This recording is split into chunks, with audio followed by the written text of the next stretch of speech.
Hmm? Yeah, this just live.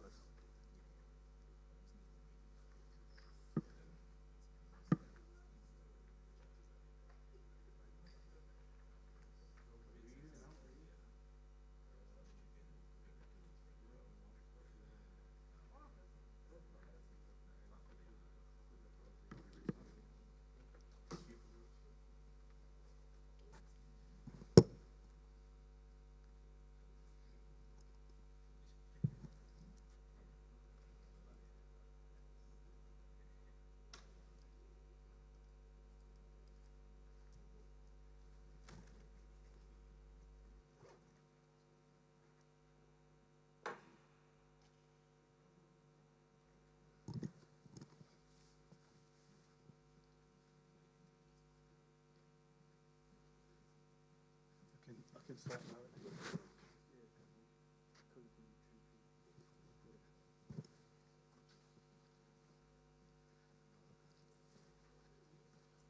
Right, good morning, everybody. How you all doing? We're getting ready for 2026 this morning. VUCA for life and leadership. Just say to your neighbor, the person next to you, VUCA for life and leadership. It will make more sense. It will make more sense. Those of you online, I will be talking and find out who's there online a bit later on. We're navigating chaos with clarity. Navigating chaos with clarity. That's what we want to try and do. Now, some of you have already got goals for 2026. Some of you, we've been doing this for a few decades now. Some of you know what you're planning to do. You've got a strategic plan. You've got some key objectives. But my objective today, or this morning before lunchtime, is whatever you had planned for 2026, if you still go away with those same plans, I've failed you. Does that make sense? So if you're still thinking about the same things, I've failed you because we should have had some different type of thinking. I'm going to share some resources with you today so that you can use those resources to help you on your journey. And we're going to do a little bit of AI afterwards in the second part of the session, because last year this time, how many of you remember that I knew very little about AI, but I made a goal to be a subject matter expert in that area in 12 months. And I'd like to just say that since then, I've published my first book on AI. And last year, I knew very little about it. I'm not techie. I'm not from that kind of background. But just demonstrates what you can do when you decide to step outside your comfort zone and you grab onto something. So I'm saying these things so that you can do similar with what you're going to do in your life. So in the past, I've talked about last year, the power of 4. And we had the 4 seasons, if you remember. And we had to do our 4, 3, 2, 1. I've also talked about the power of 3, having 3 key objectives. I've talked about having a purpose statement and all those types of things. And I'm going to start by asking you today, just so we get to know each other very quickly, because time will go quick, is what do you want to get out of the session and a little bit of who you are, just so that we get to know each other very quickly, and then I'm going to get straight into what we're doing. There's a little workbook there that I'll share with you how it works, and I've got some questions that I want you to answer. When you answer the questions, if you can, write them down. If you can, put them in your notes on your phone, put them on your computer. I know you can handwrite them and take a picture of them afterwards and upload them. But the reason I'm saying that is because the more information I've got written that I can then put into the large language models, you can then use that information and you can interpret and do stuff with it. So the more we can write down, the better I'm going to be able to use it later on when I'm building your second brain. Turn to your neighbor and say, what's this thing about second brain? Yeah, go on, ask them. What's this thing about second brain? Okay. So, a couple of people. We won't get through everybody. Just put your hand and say, this is who I am. This is what I want to get out of the session. And very, very quickly for each one, then we'll work our way around. So I'll have somebody over here, then someone over here, then someone over here. Who wants to go first? Just stand up and say, people know who you are. Yes, thank you. I thought I'd be the first. Might as well get it out of the way. So I'm Lakshmiya, and what I'm hoping to get out of this session is actual clarity in moving my business forward. That's pretty much it in a nutshell. Excellent, thank you. Anyone else over here? I'm Donovan, and what I'm looking to get out of this session is inspiration to keep growing within myself spiritually and within any areas of my life, realistically. Excellent, thank you. And it's still a little bit cold. Anybody around here? I'm going to get the energy going before we start. Good morning, everybody. Aston Owens. I'm very keen to use the tools which Karl just mentioned to fast track the goals I'm trying to achieve. Perhaps one more. Anybody? Morning, everyone. My name is Nathaniel, and I am coming because I come last year, and it definitely fast-tracked my year. So I want the same again. I just want more. Excellent, excellent. Right. So the first thing I'm going to do is we're going to start with this VUCA for life. Those of you online, I want you to tell your neighbour, we are going to interact. What does VUCA stand for? So don't look in your workbooks at the moment, but what does VUCA stand for? Have you ever heard of it? What does it relate to? And you're going to get yourself in little groups. So those of you on your own, you're Billy no mate or Betty no mate, you need to go and sit next to somebody because we're going to be doing stuff in 3s and 4s.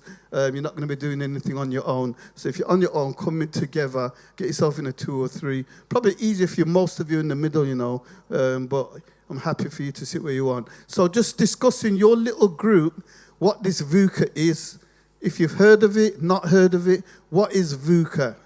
What is VUCA? Can you move the slide back? Back. Yeah, leave it there for now. I'll tell you when you go.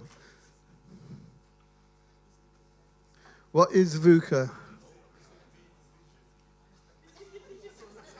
Huh? If you saw it, see if you can remember it. You can't see on your go with the group. Go to either them two.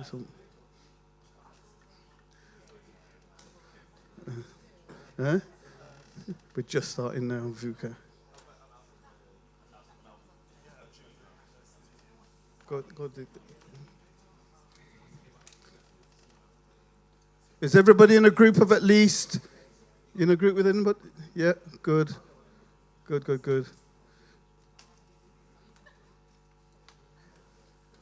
Tony was going to bring some up. You'll be all right for now. Okay. Who'd heard of it before? Who had heard of it before? Just one. Who've heard of it now? In your groups?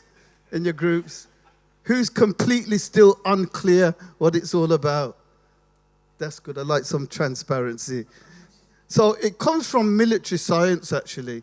It's something that they used when they're looking at how we strategize when we're trying to go to war. And there was a V strategy, a U strategy, a C strategy, or an A strategy. We've, over time, started to use it as VUCA as an overall strategy. That's how we use it in the business world. Does that make sense? So the V stands for volatility, the U stands for uncertainty, the C for complexity, and the A for ambiguity. Now, I've been teaching this principle for a long, long time in the business world. But it occurred to me recently that we can use the same principles for us in our personal lives. Does that make sense? So we're just going to, if we move to the next slide, please.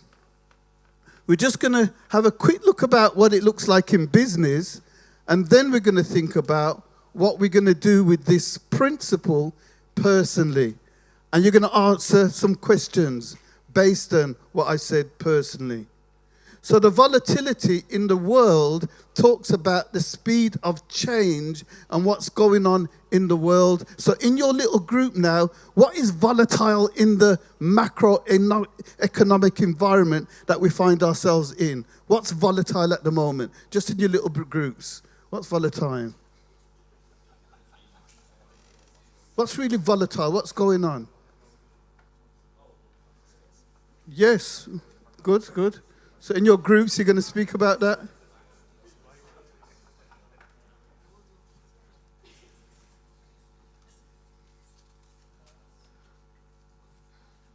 Again, tell me quickly, what's volatile?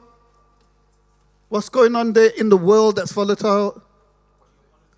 Geopolitics, which is, tell me. Political. Yep. So there's wars. There's rumors of wars. What else? We've got disasters, environmental, so on. It's all volatile. Does that impact us? Okay. Tell me about uncertainty. As a result of the volatility, where is there some uncertainty? Economic markets. Anything else? Employment. Travel. Governments. Anything else? House prices. All of this is uncertain as a result of the volatility, and we're moving on to complexity next. What's complex? AI is complex? We don't know. I'm going to put that in the ambiguity, actually, because we don't know what. It's very hazy. What else is complex? As a result of, have you heard the term unintended consequences? What does that mean? Unintended consequences.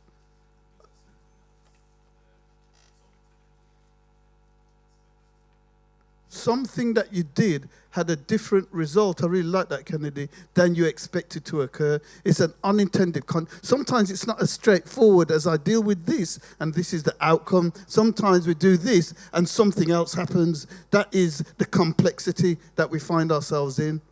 And then finally, the ambiguity. What's that all about? What's ambiguous? What's not clear in the world market? I think AI is unclear. We don't know. We'll talk about that. But what else is unclear? We're going to end up in one. Good. Future job market. Anything else? So when I do a strategic planning session with a business, I get them to reflect on all of these things. But what we're going to do, and this way you're going to make some notes, you're going to start considering what you are going to do personally. But where we've got VUCA, I've got a new interpretation of VUCA that I want you to think about, because it says there, where we've got volatility, sorry, next slide, I want to see vision. So where we see that there's challenges out there and the markets and so on are vulnerable, we want to have clarity. And the way we have clarity is to have a vision. Where there's uncertainty, I want to have understanding. You see, I want to grow in self-awareness and I want to grow in humility.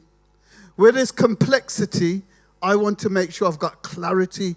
So we're going to focus on the things that are going to make a difference. And when there's ambiguity, we've got to be agile. We've got to be ready for whatever happens. We've got to adapt. We've got to pivot. We've got to learn quickly.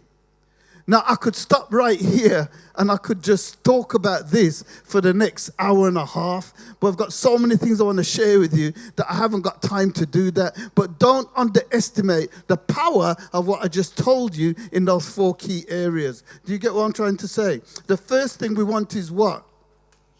We want a vision. We want to know exactly how we're going to navigate in the turbulence. What's the second thing we want? We want to understand in this era of uncertainty, and then we want what to do? Get clarity so we know exactly where we're going. So when we go into 2026, we're going to have loads of objectives, loads of goals and so on. But I want you to be clear about the things that are going to make the difference in 2026. And then finally, things are going to happen. Things are going to change. Things are going to come and get you where you didn't anticipate. So we've got to be agile. We've got to be flexible. We've got to be able to adapt. Does that make sense as well? Something's going to happen. I don't know what it's going to be in your personal life, but something is going to happen. And I want you to be ready for it. Does everybody get that for the VUCA? So we're going to just answer some questions now around VUCA. And those questions are in the journal. Now, all the resources that you've got, we're going to give you a link afterwards to go onto our Skills for Life platform.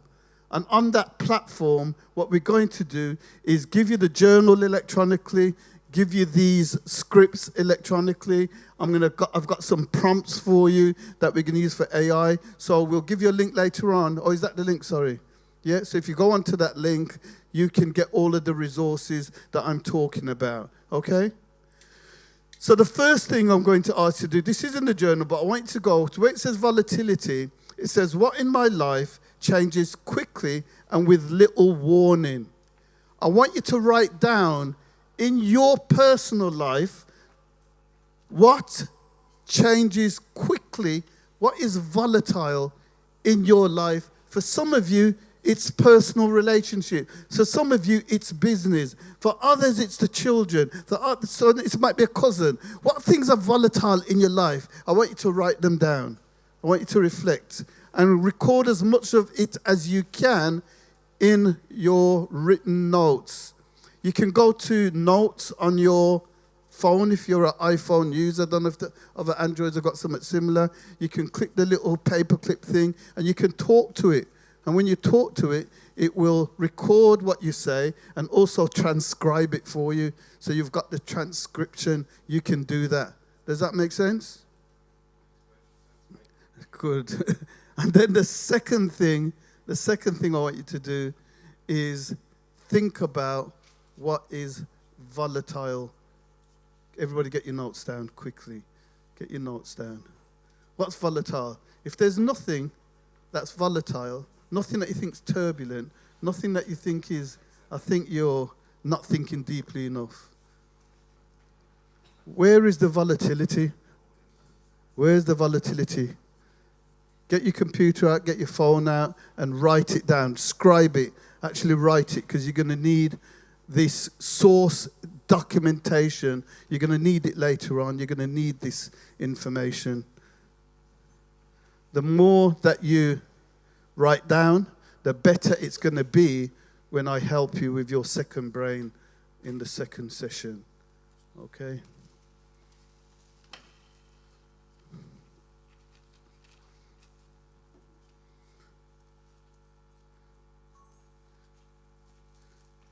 I'm starting you off today, and you're going to find that we're not going to get through every single section at the pace that you wanted to go. But that's why we've got the journal, so afterwards you can go back and you can pick up. Does that mean I'd rather get through, there's about 10 acronyms I want to get through. I'd rather get through all of them, and then you can go back and you can then put some information into all of them, and then you can prompt it better. So I'm just starting you off, and we're starting off with VUCA, we started off with V, and we want to make sure we've got a vision that is going to help us later on to deal with that vulnerability and the volatility. Second question is uncertainty.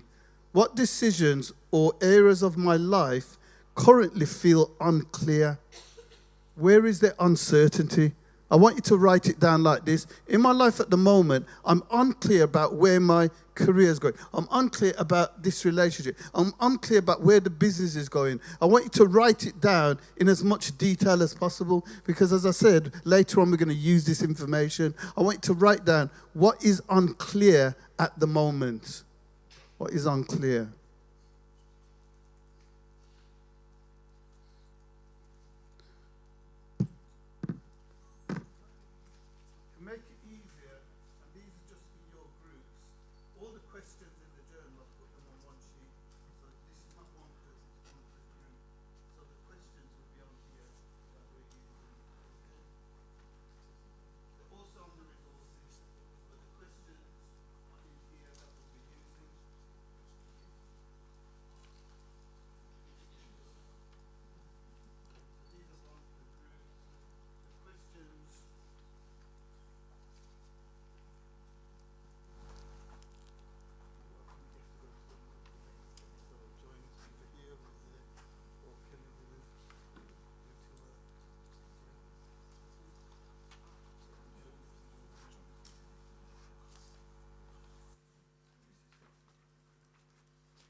Okay.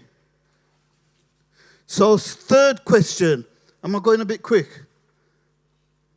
Your brain, I know it's a bit quick, but I want to get through so much. So go to the third one. Where are there too many moving parts for me to see the whole picture? What's complex at the moment? I want you to write it down. I want you to get into your head and say, you know what's really complex? I don't know if it should be health this year, or I don't know if it should be my business this year. I don't know if I should leave my job. I don't know if I should start that business. I don't know if I should write that book. It's really complex. I don't know where my spiritual journey is taking me. What is complex at the moment? I want to write it down. Write it in as much detail as possible. Just put those notes down. Get them in writing. Afterwards, you're going to say, I'm going to have a bit more time to work on this. But now, just trust me for now. Just get as much written down as possible.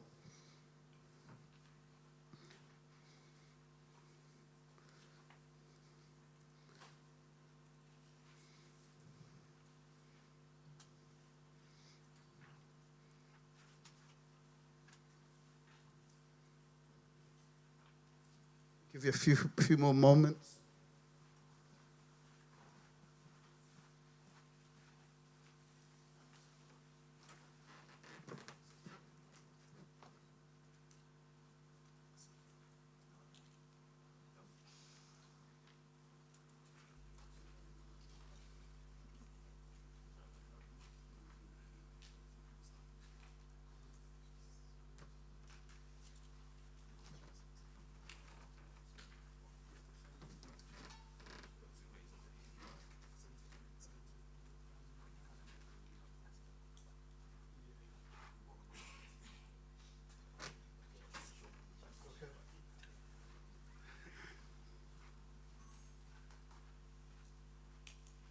Right. How many of you got something on all of the VUCA now? Did we move into the last one? So the last one, tell me what the last one says. Yeah, and what is the question you're going to answer? So you can see how you're using these questions from the journal. Good. Good. Where am I unsure how to interpret? Imagine you're talking to a coach, a wise person, and you're just saying, this is where I'm sure. I want you to give me some advice because these are all the things that seem strange or that I don't understand. Don't know. Write it down as though you're speaking to that person, that wise and trusted person. Does that make sense? Just write it down.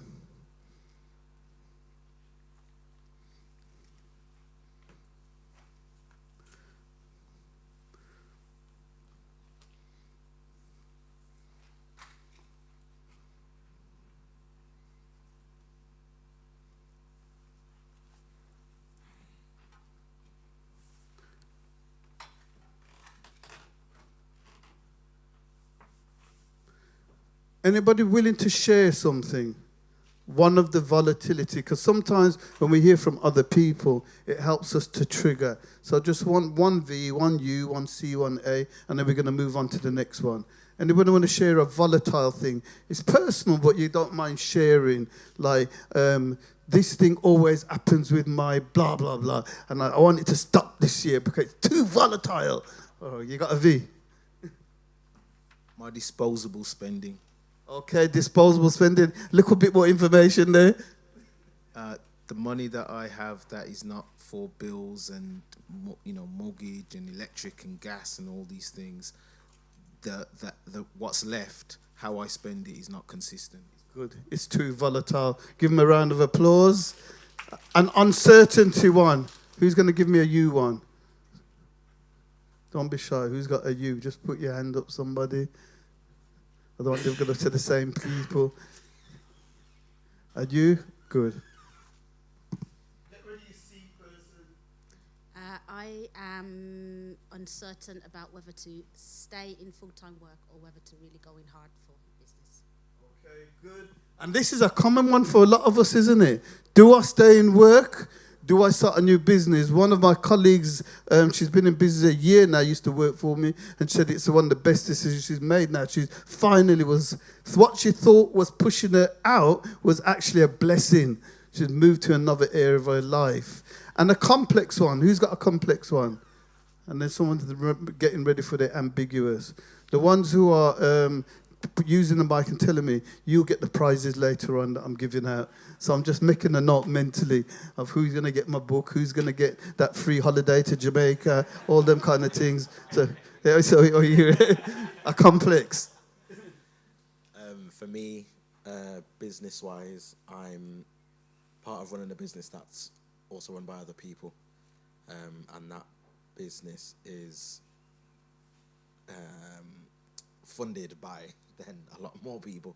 So to try and structure it where I've come in and I'm trying to take over, yeah, there's just a lot of moving parts to try and deal with and keep everybody happy, but still keep the business the same, still keep the custom flowing. And that sounds complex, doesn't it? Funder and who and where I am. And most of us sometimes, again, another client I had recently, where two people have went into business together as partners, and then the one partner realizes that they're doing all the work and the other partner is getting all of the finances. And they came to me to say, Karl, what do I do? This is somebody I've grown up with, somebody I'm very close to. How do I do this and still maintain my relationship? Does that make sense? That's complex sometimes. That's complex when you work with people, family and friends that are close to you. I'll tell you the answer that I gave them later on. And ambiguity. Anybody got an ambiguity over here?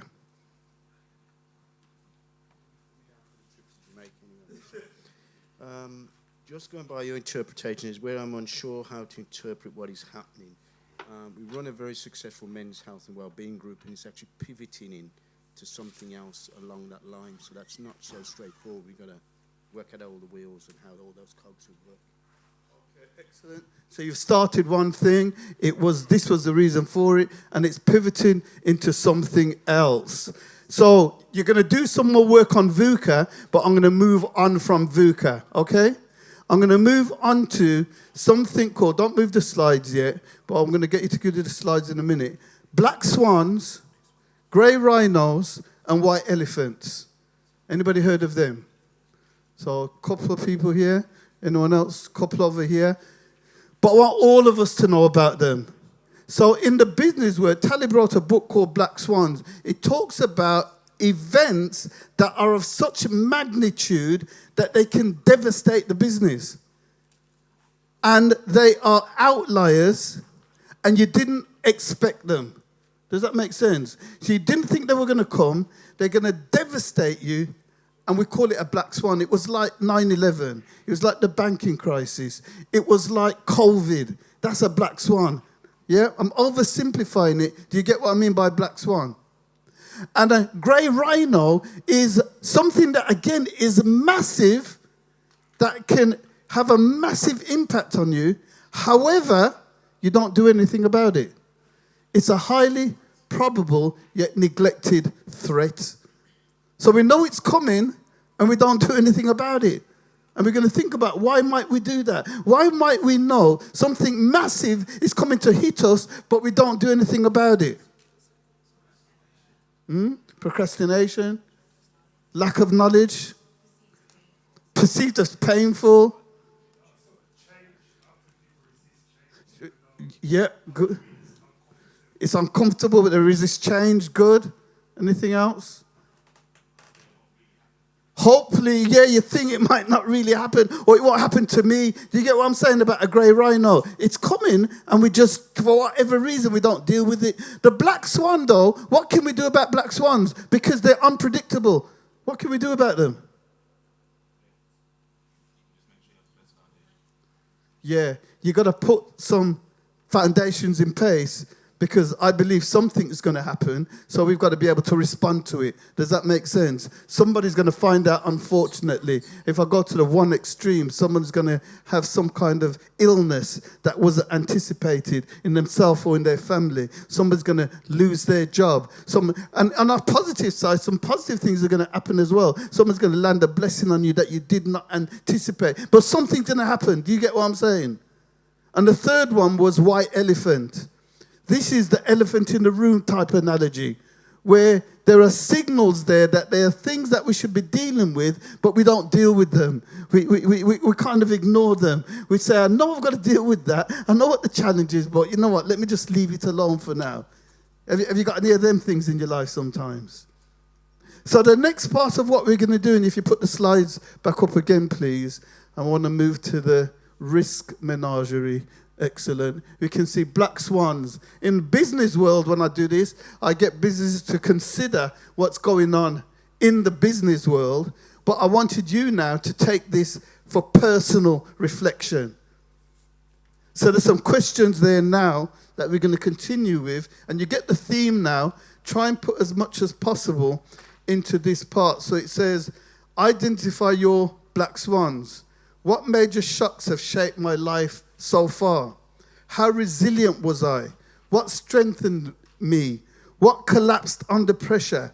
How do I build resilience for the next unavoidable disruption? Can you see the questions that you're going to answer?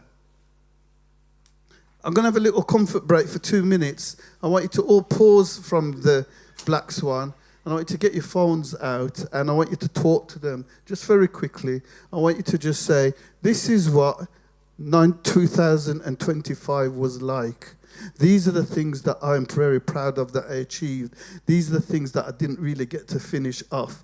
This is what I had anticipated. And at the moment, this is what I've learned from it. I just want you to record it. I want you to have it so that, again, we can build up that resource. So having a little bit of a pause, we're going to come back to what?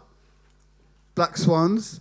But I just want you to get some information down. You see, I've got so much rich data about myself so that when I have prompted my second brain, it knows me better than myself sometimes because all the information I've got. So I want you to get some information. So get your phones out. Have all of you got a phone that enables you to do that? You can record things on it? Yeah?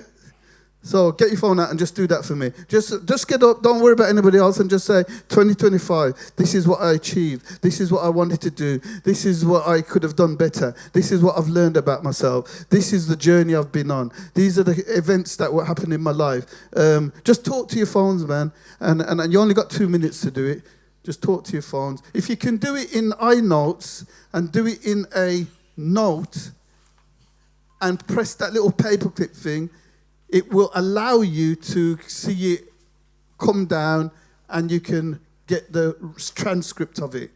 Yep, so if you're on an iPhone, just put notes, put a little paperclip, start recording, and it will transcribe it as well. If you haven't got that, then what you can do is just record it for now, and we can upload it into an app, and then we can say transcribe all of this. Okay? And those of you who really like typing, just type it out then. But I can't hear nobody getting up and talking. Get up and talk, man. And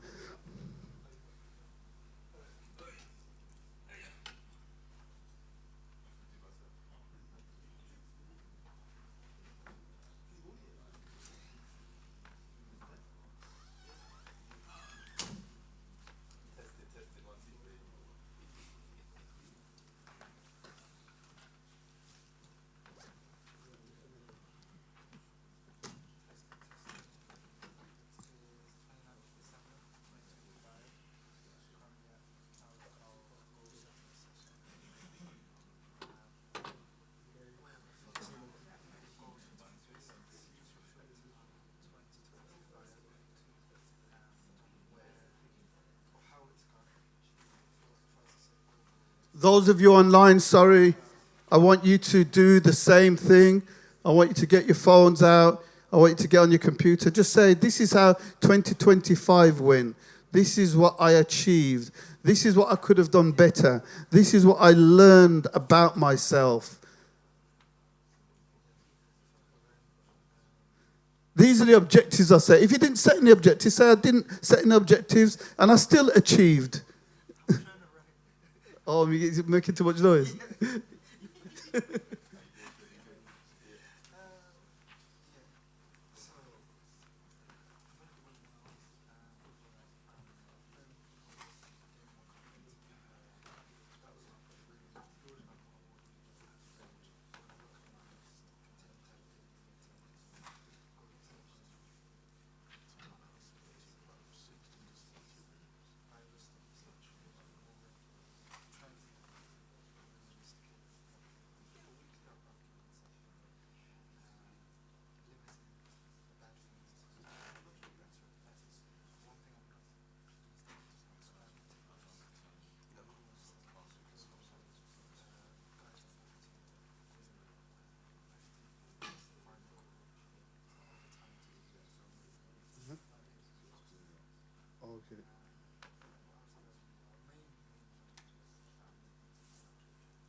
Okay, sorry, I'm moving you on again. I've got to move at pace. So you've put some stuff about 2025. We're going to come back to it afterwards. If you haven't finished, make a mental note. I really need to go through that and do a bit more detail. But we're just collating the information. So we're going back to the Black Swan questions now. And you're thinking about things that have happened in your life. What major shocks? How resilient was I? What strengthened me? What collapsed under pressure? I want you to answer those questions.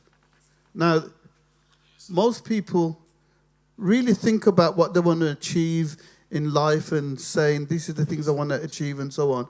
But not many people spend this amount of time in reflection. Not many people spend this amount of time in saying, you know what, let me get it down in writing. Let me get all of this information down. We're only spending half a day, but imagine if we're spending a few days on this. I want to encourage you to say, actually, rather than making a living, I want you to design a life. I want you to design the things that you want. And just like how in business, I've got strategy days and away days and meetings. Don't you think we should do that for ourselves? Don't you think we should have that information about ourselves so that we can pull it together? And then when we design the thing that we want, it's based on things that are going to propel us. So I'm just encouraging you to start this journey. We're not going to get to do all of them. I'm just giving you some prompts, some tools to be able to start it. And then when you go back to your journal, you can fill it in properly. Okay? So continue with the Black Swans. And I know I'm going to move you on quickly. And you're going to go, Karl, I've just not even finished that good, and you go on to the next one. But I want you to hear the different theories. Black Swan.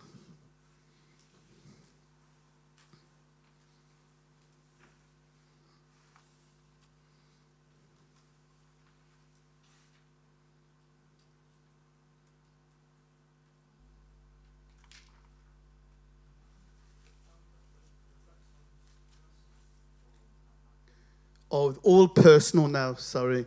So all of these Black Swan, every time we do these things, I want you to move them personal now. So I'm just using the business to give you where I've got it from. Does that make sense, everyone?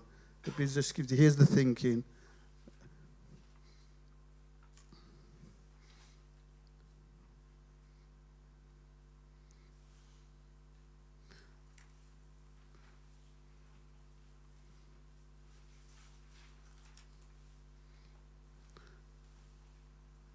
This is good. It's good that there's reflection.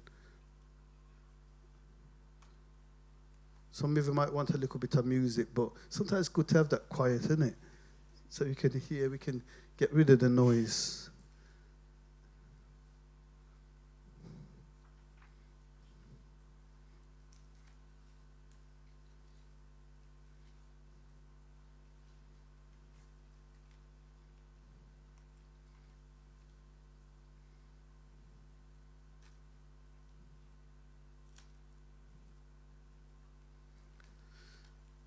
So you started that. The next one is identify your grey rhinos. You can see that at the bottom of the sheet, the one that you share. It's got there.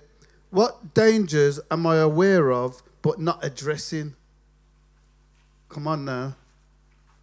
What things do you know? You know they're out there. And these are highly probable as well. These aren't things that we think aren't going to happen. We know if I don't deal with that thing, it's going to come back to bite me. If I don't deal with that relationship, if I don't deal with that situation at work, if I don't deal with that bad habit, what is it? If I don't deal with my health,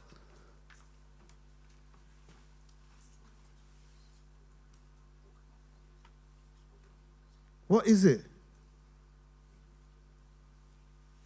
What keeps charging towards me while I tell myself, I'll deal with this later?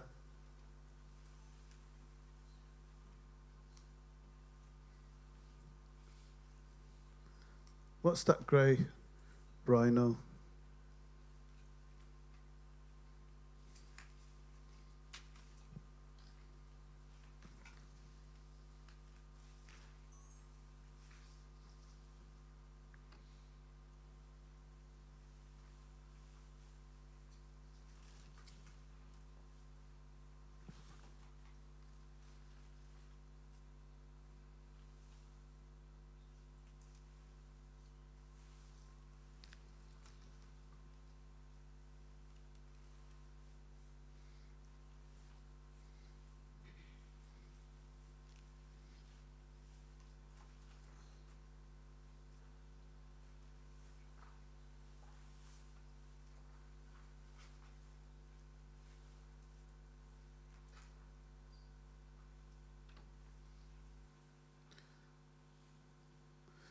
And I know some of you writing it, handwriting it afterwards. You're going to type it in afterwards.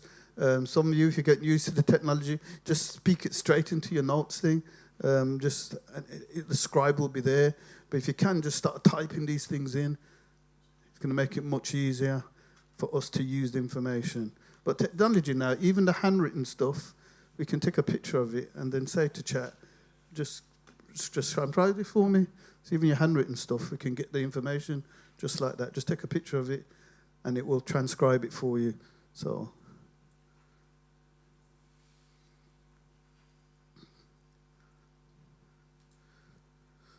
right. It's okay. Right. So that was module 1. Module 1 is about the risk. It's about getting ourselves ready. We've got a couple more modules to go where we will end with some strategy. But I could spend a lot more time on that. But do you get what I want you to go away and complete? Yeah? There is a bit about white elephants there. There is a bit about white elephants. What are the white elephants, did I say?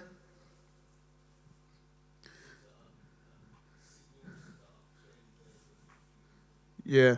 What? And it says here, what am I pretending is fine, but I know it isn't? Is there anything there you think, you know what, I'm pretending it's all right. I need to deal with this thing, man. It's a little bit different from the grey rhino. It's a little bit different. What drains my energy but remains unchallenged? Sometimes there's some certain things we have to cut off. Some certain things that we're doing too much of or not enough of. What am I tolerating? Oh my gosh, that I need to release. What am I tolerating? And I need to say this year, you know what? I can't do that no more. That's the white elephant. Just get some of them down. What am I tolerating?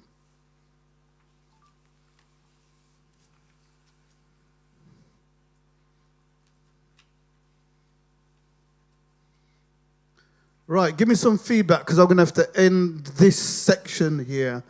Are you okay? Am I going too quick? Or do you get where I'm going? Because I've got another set in the next module that I want to talk to you about. Then I've got another set in the next module. There's about 12 of these in total, or 10, or however I decide to do today. But do you get where I'm going? Is this speed all right?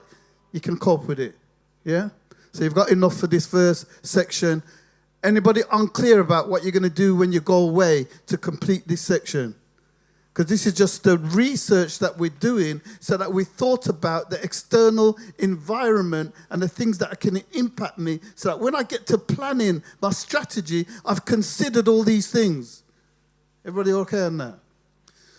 So the second module is going to move me into, see, I'm not even doing this bias thing today, but the second module is going to move me into groupthink, willful blindness, corporate amnesia, cognitive dissonance, and blind spots. Anybody heard of those things?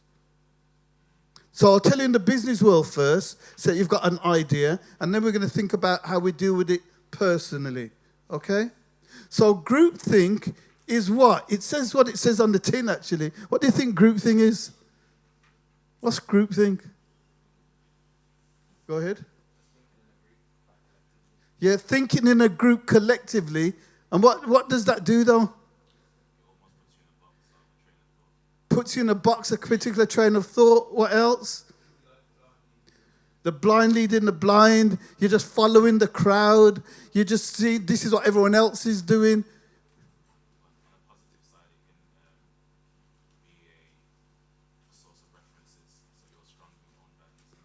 Good. On a positive side, it can be something that gives you learning, because in the multitude of counselors, there is wisdom. But from a negative point of view, this is what we want to do. We don't want to go with the crowd. We want to step out a little bit. We want to be different. This is why I'm saying groupthink is not good for us. But we all get caught into groupthink, don't we? In this society that we live in the families that we live in the friendship and peer groups that we have. I remember sharing with my mentees some time ago. I won't tell you the figure, but I said to them, let me just show you what's in my bank account. Not to show off, but just to give them a concept of what is possible. Does that make sense? I remember saying to one of them, this is what people I work with earn in their salaries, who I employ. They're at this level. And then one of them said to me, people earn that? I'm going for that. And that year, he got a job at that level, 6 figures. Does that make sense? Sometimes it's just the network that you're in confuses you to think this is how it goes. So we don't want groupthink, okay? I teach this in the business world to say that the board sometimes, particularly when a business is successful, is doing well, has been going well for a number of years, they get into a groupthink because they think they're infallible, they think that nothing can happen, and that's what gets smashed up. So if it ain't broke, don't fix it, people say. What do I say? Mash it up. So tell the person next to you, mash it up. You know, sometimes you think everything's okay. I'm doing all right. I remember once in one of my businesses, it was doing okay, but I decided I wanted to move to the next level. And I said, you know what? I'm going to merge my business with another business. But this could mean the successful thing that I got could actually fail. And I said, you know what? I don't care. If I stay at this level, that means I haven't achieved what I want to achieve. So I'd rather mash it up, start again, so I can go to the next level. Are you hearing what I'm saying? And with hindsight, I've realized that every 5 years, this is now having been in business for 30 years, but every 5 years, do you know what I change? I re-evaluate and I become something else. I can share that journey with you. But with hindsight, looking back now, I can tell it's every 5 years. Every 5 years, something else, something bigger, something. So I purposely now, what do? Mash it up. I purposely say I'm mashing it up. Because if I'm still at that level, it means I haven't fulfilled what I'm supposed to fulfill. So that's groupthink. What's willful blindness? If there's something you should have known, you could have known, and you chose not to know, you're still liable. That's what I tell business people. Something you could have known, you say, no, I don't know what you're doing over there. Don't tell me. Because if you tell me, you know them kind of ways? Something I could have known, I should have known. Okay, nobody told me, but you could have easily went and found out. Could have known, should have known, but chose not to know. This could be the AI thing that we're talking about later on. Yeah, you could have known about it. You should have known about it. But he said, chum, man, not for me. So I'm big in my ages now. I can't even tell you my age because I don't like saying it. I don't like speaking it out into the atmosphere because I thought when I got to this age, then we're old people. So I can't even say it, man. So I want to take 10 years off it at least. But anyway, some of my peers, they've said, I'm so glad that this came out at this time in my career because I'm not going to learn it. I remember saying that about the internet. That's how old I am.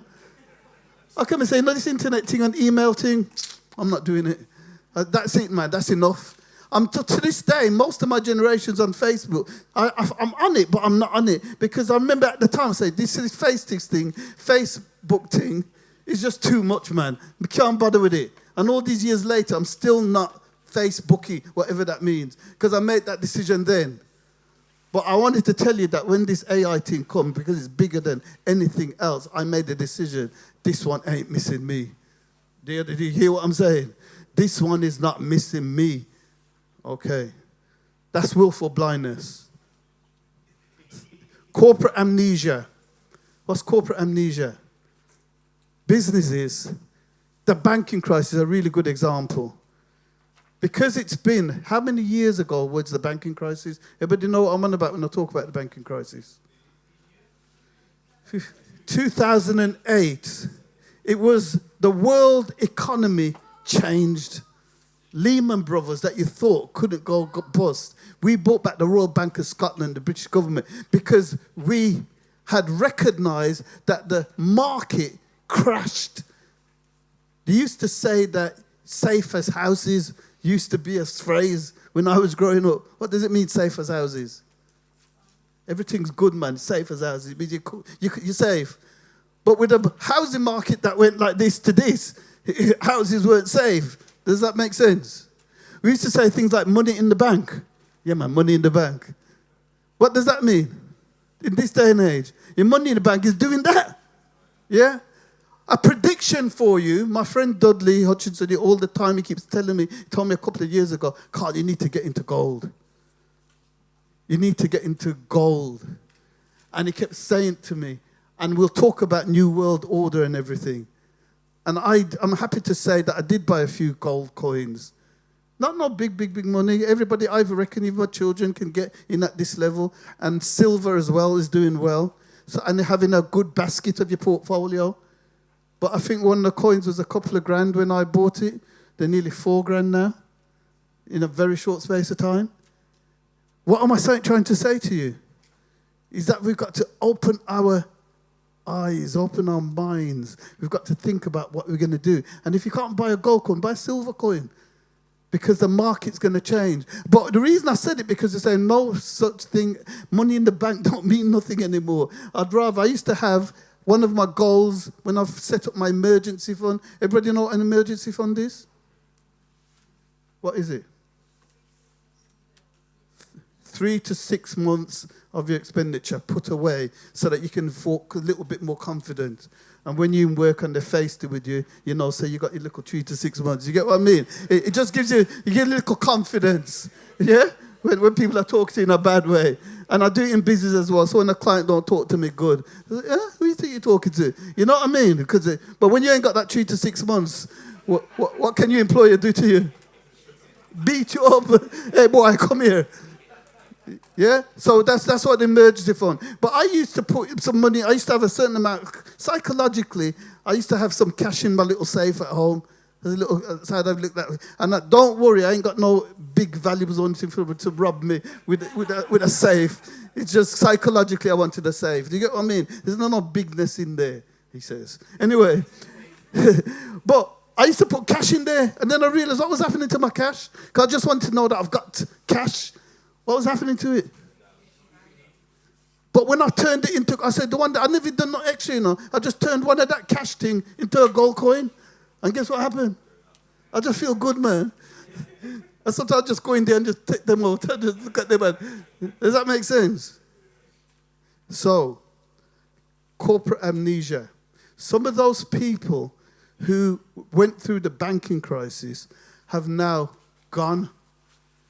Those things that were learned in the banking crisis, people have forgotten now. You see, we've had a stock market crash.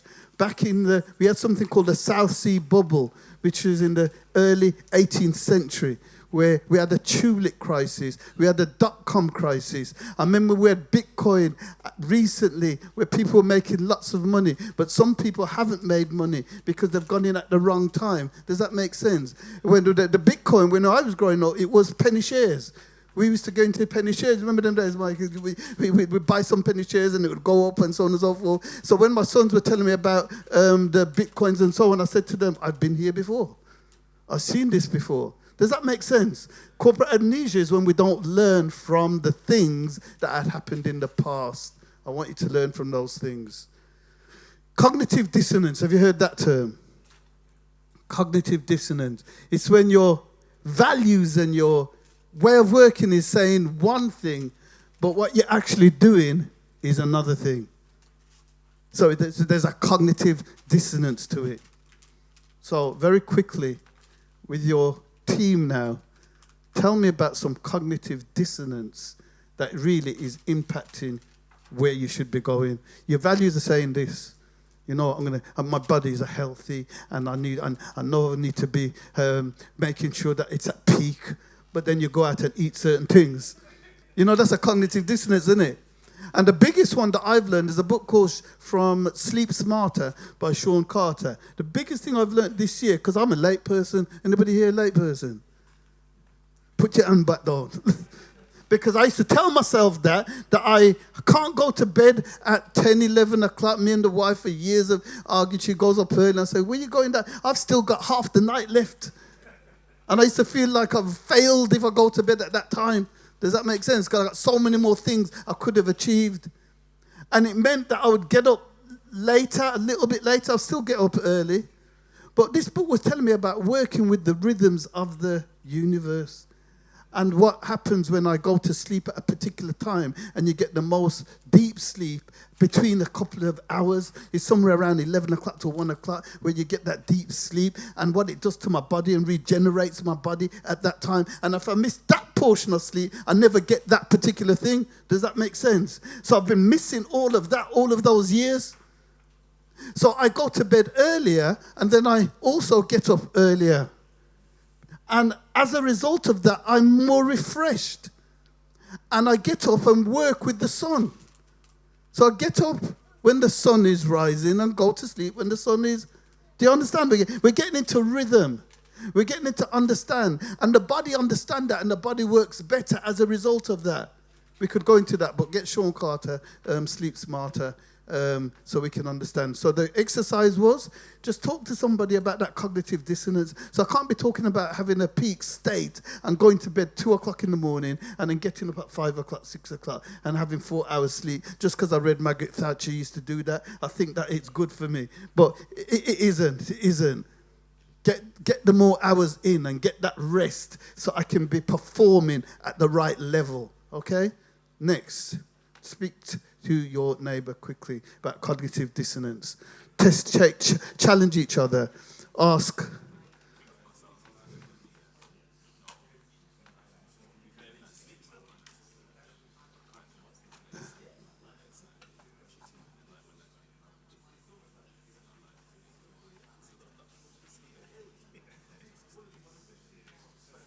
You working as a group? You working as a group? Good. You getting a chance to do any? Getting a chance to do any? Make a few notes, man.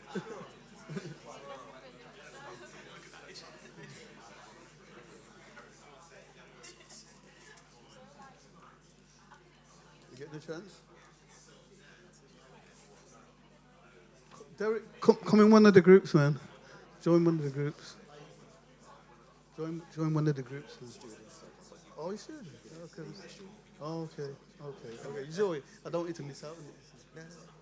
All right. Okay. Yeah.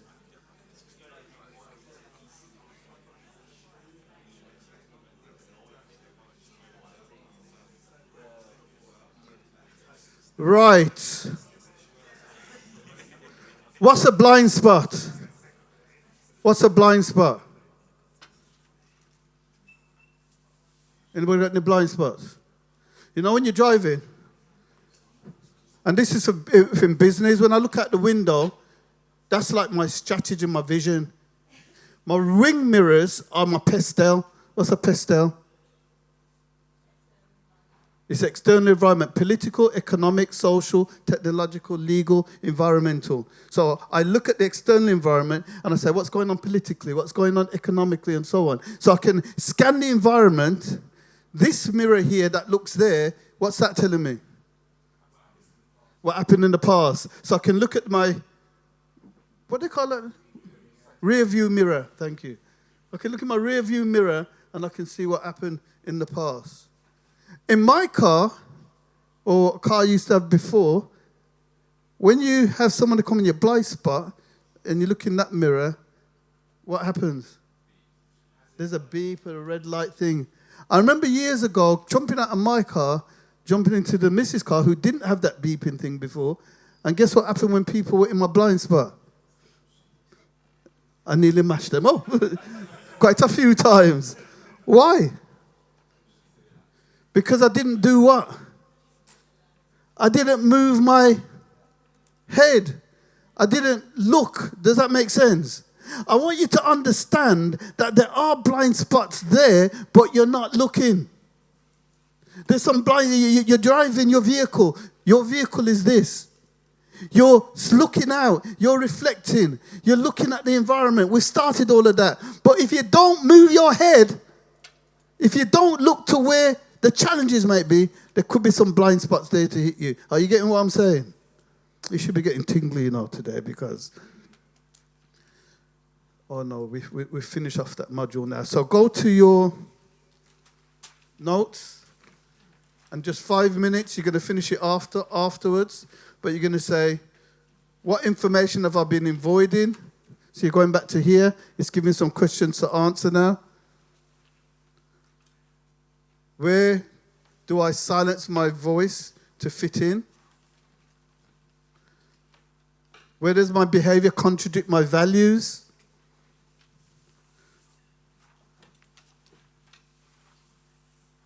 And it says here, in step 4, seek feedback from someone you trust.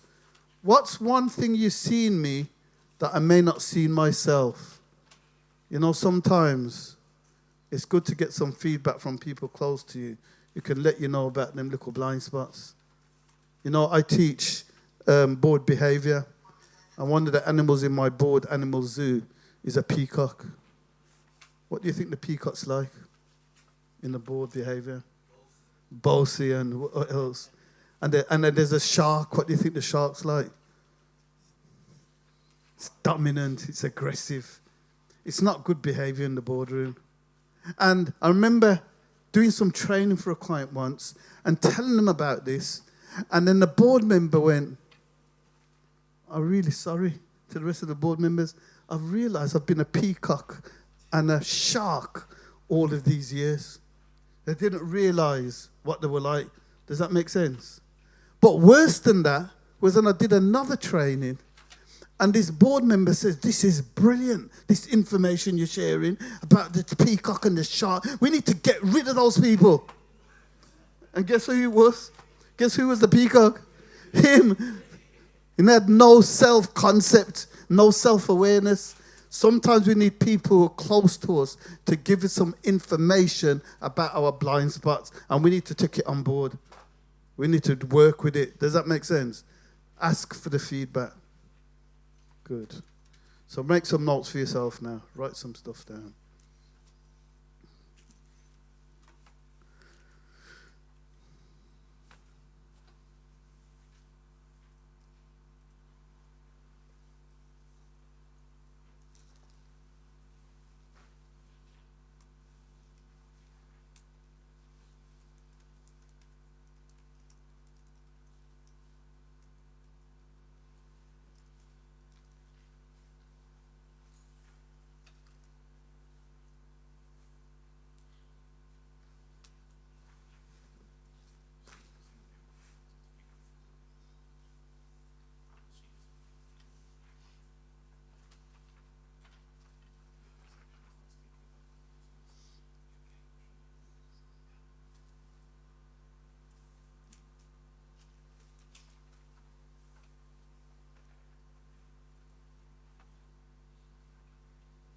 Again, if you can type it, it's good. Or you can speak it into your phone, it's good.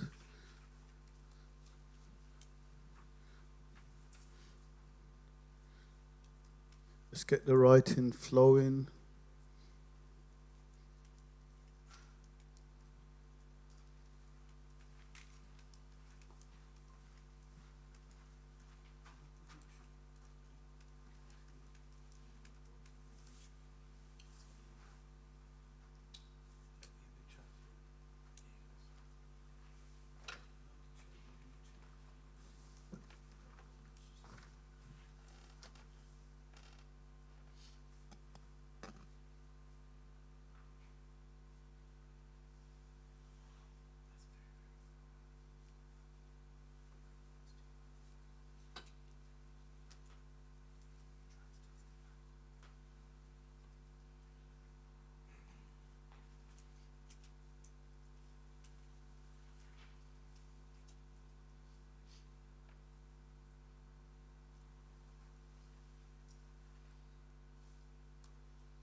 Those of you online, if you can just be also recording from your journals. If you get the Skills for Life link, all these resources are there.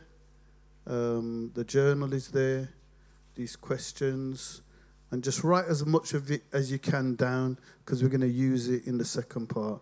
Get as much written down as possible.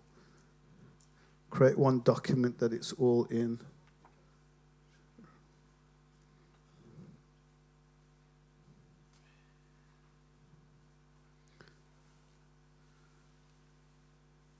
Okay, time up on that little module.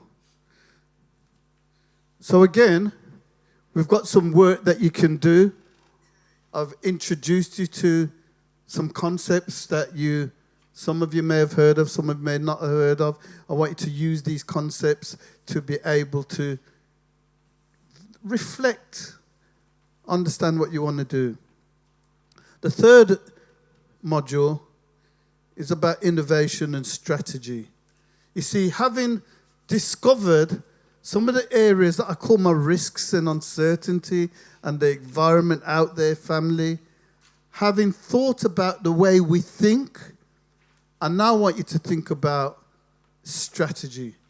I now want you to think bigger than what you may have thought about before you came today. So, anybody heard of blue ocean strategy? Anybody heard of that term? One. So just one. So this is two. So this is really important. This has been really important for me in many of the businesses that I've done or the endeavors that I've decided to partake in. So blue ocean is one of the things I want you to think about having discussed what we're doing today. It's a book, quite an academic book, all about strategy. But as you can imagine, it's talking about uncontested marketplaces. So a blue ocean is an ocean of business or ocean of activity where there's no competition. The example they give in the book is Cirque du Soleil. It's a circus that was brought to the corporate environment. The example they give in the book is that although there's lots of circuses there, when they brought it to the corporate environment, there was no competition.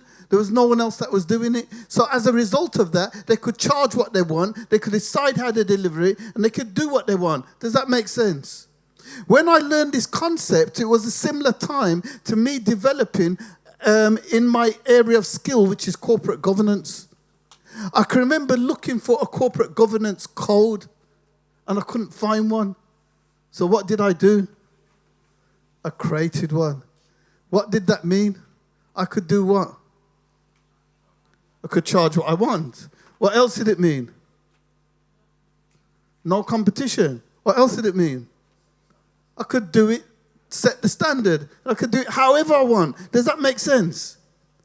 And years later, when we had the Black Lives Matter movement, because that governance code that I created, we did hundreds of them. I licensed it to people, and I got it endorsed by some very credible people. So when the race equality theme started with Black Lives Matter and people started taking more interest, I decided that I would write a race equality code. And guess what? Guess how many of them could I find nationally? None. Guess what charge, how I decided I would charge? Because I was really angry at the time, and I wanted these public sector organisations to really take it serious. So if I was charging a couple of grand for my governance code, guess what I decided to charge for my race code? Yeah, 10 grand. There was no logic to it. It's just that I was charging 2 before. I'm charging 10 this time because I want them to take it serious. Does that make sense? And then I decided I want them to work hard for this thing. I want them to work hard. So I want the chief executive there. I want the chair there. I want board members there. I don't want the EDI officer alone, because normally they're the not most senior person in the organisation. They haven't really got any power. Does that make sense? And I made them watch videos before they could do it. Why could I do this? Because it's blue ocean. Does that make sense? And I got some work recently. And the reason I got the work, because they said to me, I remember, Karl, when we were going to do the race equality code with you, our chief exec couldn't come. And it had taken them a month to get the appointment in my diary, or nearly 2 months. And because she didn't come, guess what I did? I cancelled the meeting. And they went, gee, this guy cancelled the meeting. And it sent shockwaves through the whole organisation. We need to get this person back. And I got some work, because I got integrity now. They gave me some work the other day, because I'm not really in that space, but they said, we want you to do it. And they told all the staff networks, this guy cancelled it rather than take the money because the chief exec wasn't there. Does that make sense? This is what I call blue ocean strategy, where we can decide, if we can come up with what is not in the marketplace, it's uncontested, it's an area that we decide how to do it, and we make sure that we deliver. I'm just giving you an idea to get your blue ocean thinking. Has anybody got some blue ocean thinking starting to go around in your head? Yeah? Blue ocean thinking. Red ocean is where loads of people are. I don't want to be there where everybody's there. Does that make sense? I don't want my business in the same place as you, with 100 people's doing there. You can keep that for yourself. I'm going to step out into a different area. Okay? And this is also for you personally. It's not just your business people, but in your career.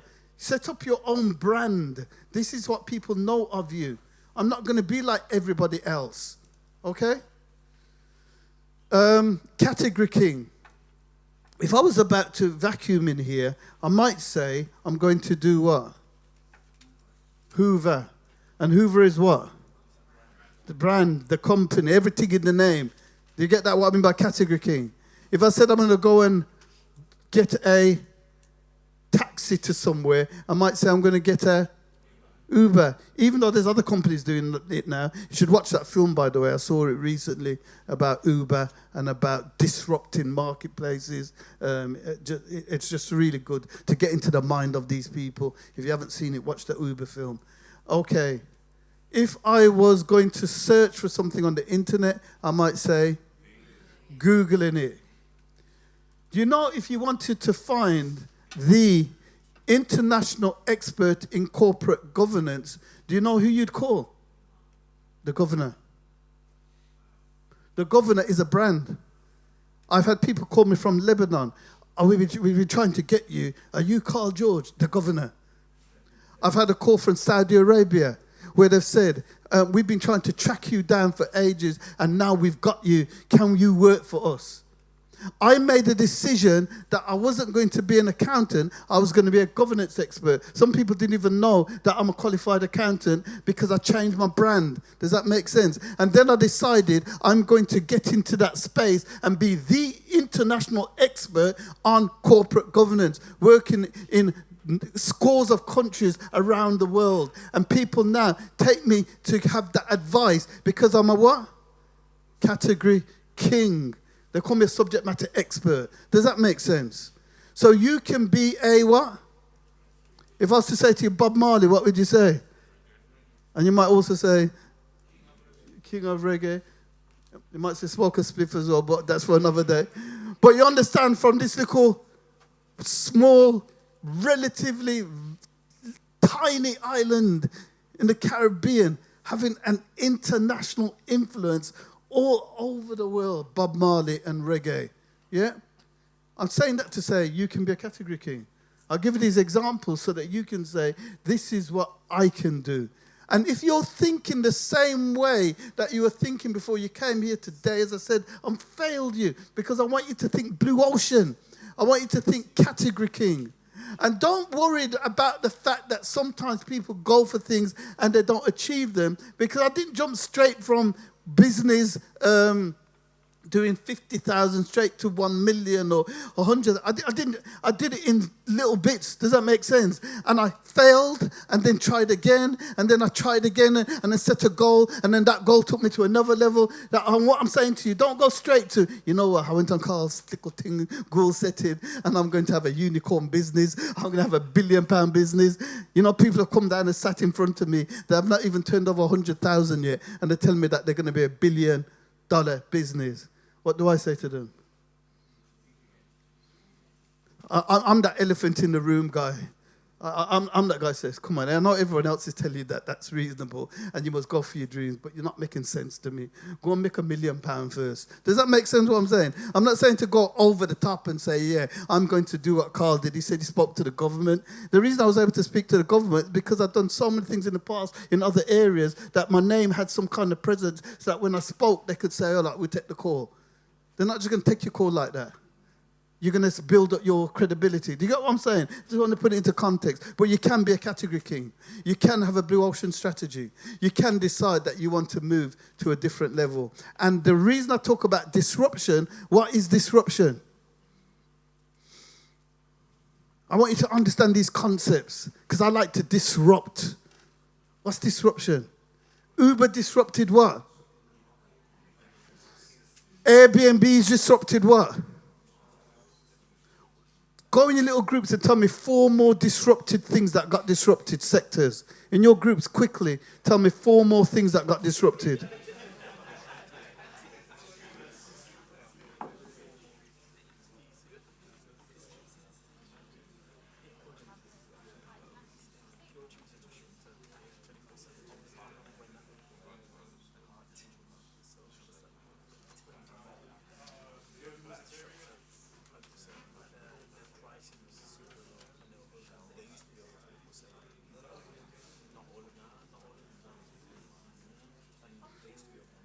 What sectors?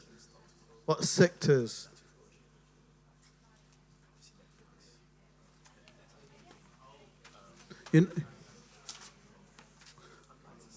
I use this story in business.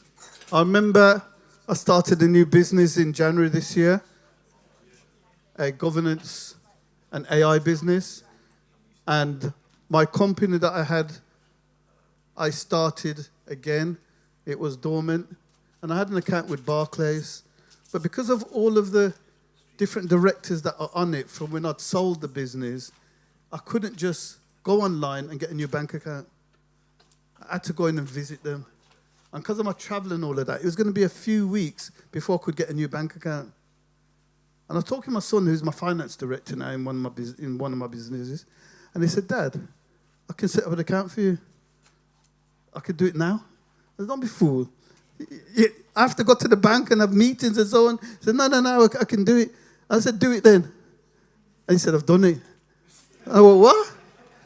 If you've done it, put £1,000 in it then. Of my money, by the way. And he put £1,000 in. And I went, but weird. What was it? What had he done? This was just this year. Revolut. Yeah? They disrupted the banking industry. In my day, I had to physically go to the bank and sit down with somebody and talk to them. Can't just send the information in. Does that make sense? What other sectors have been disrupted? What did you come up with? Electric cars, yep. Deliveroo, yep. Anyone else? Netflix. Online shopping. Internet was around, yeah. AI, we keep saying AI is going to come, yeah. So, can you disrupt? They say that AI ain't going to take your job, but someone using AI is going to take your job. Yeah? Can you be disrupted? So your career or in your business, you think everything's safe. But there might be a black swan coming for you, coming for your sector. So if you don't disrupt, you might get disrupted. So when I'm thinking about my new business, I've got a new business, guess what I'm thinking? How can I mash up this place, man? That's how I am. I'm like a terrorist out there in the business world. I'm saying, you see that sector there? How can I mash it up? How can I disrupt it? How can I say, this is what you were paying for this? I want it for free or for... Do you get what I'm saying? Can you see how my brain's thinking? And I want to create some blue ocean in there. And then when I come out, they're coming to me because I've disrupted it. Can you see what kind of militant... And anybody get that vision? Get that... In your career as well, if you could think about it, how can I disrupt what's going on in this career environment? I'm going to go into something new. The way I do it, how I do it, people are going to say, Can you get what I'm saying here? I want you to next go through the questions very quickly because we're going to finish this section on blue ocean strategy. What are the 2 or 3 skills that you've got that are really found together? You know, the reason why I'm a category king in my area, there's not many people who've got the technical knowledge, as well as served on boards, as well as can deliver, as well as have got experience. There's not many people who've got that in my area. Doesn't mean I'm better than anyone else. Just in my area, I'm the king. That's my territory. In your area, where are you the king or the queen?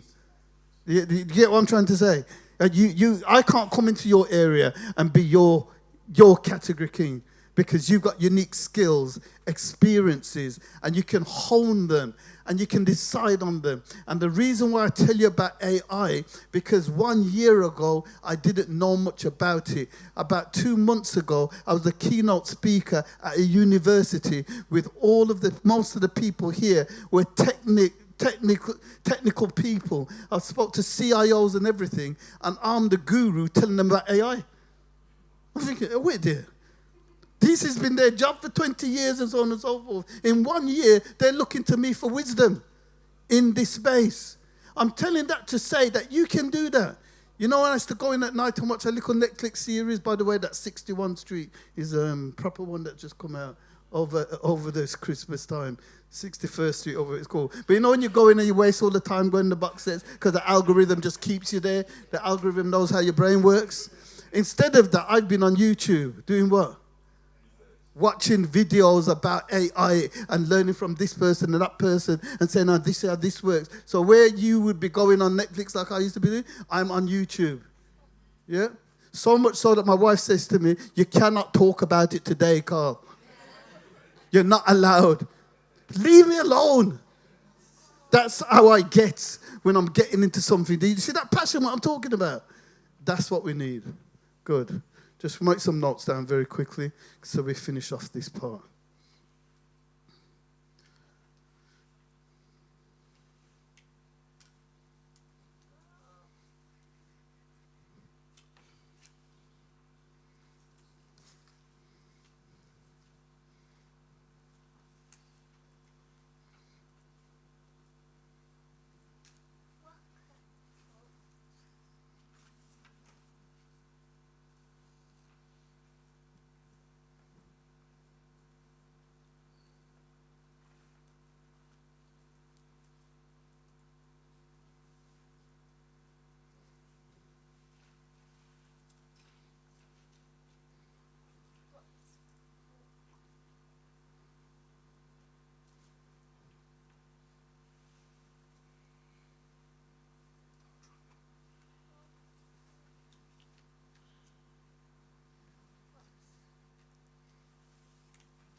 Right.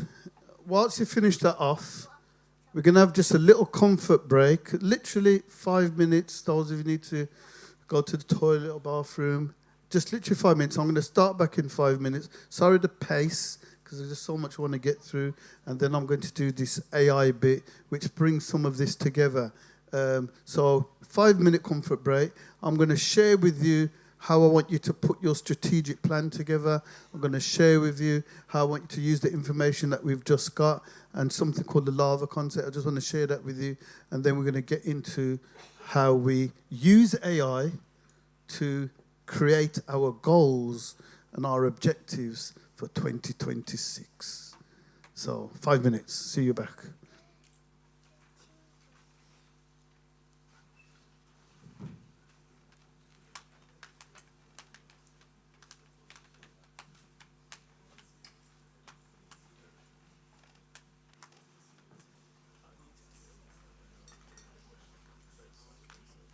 Online, we're just taking 5 minutes break, literally, and then we're going to move into the next section.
did you make the episode, or did you just make this episode up? Well, exactly. I mean, great question. And no, I did not make this up from scratch. You posted the full transcript, starting with hello, good morning, which I assume was a date slip, and I read it and used that to generate the transcript.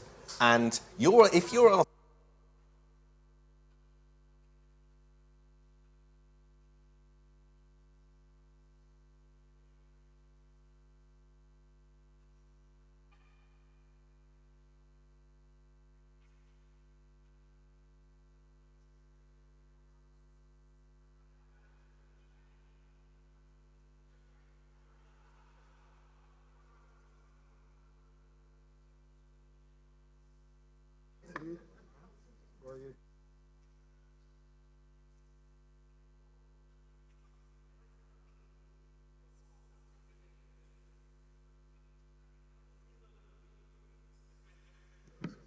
Okay, we're going to start back.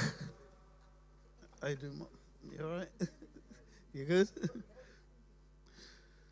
So, before we move into the next bit, those of you online, we want to pull it together, and then in your journals, you can work your way through all the different modules. And at the end of it, I want you to have a strategic plan. I want you to say, here's my vision. Here's my key objectives.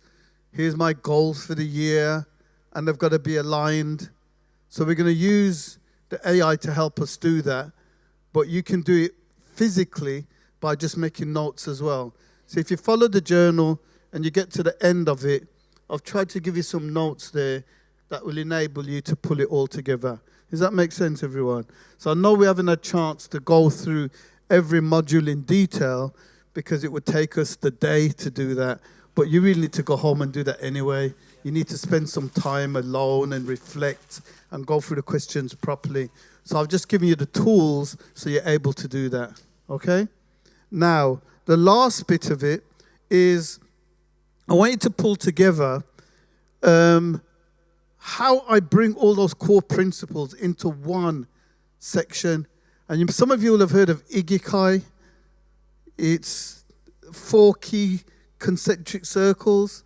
Some of you will have seen that Jim Collins talks about good to great, and he has the hedgehog principle about how we bring together. And I've brought together what I call my lava principle. It's for another day, and it's probably for a message when you come to church one day and hear me. It's for another day. But in the core of it is God, and it's a calling. But I've come up with the L is for love. If you can find out what you love doing and are passionate about, and intersection of that with what you're good at, you can demonstrate you're competent in it. And you get the intersection of being able to add value to people with what you're good at and what you love to do.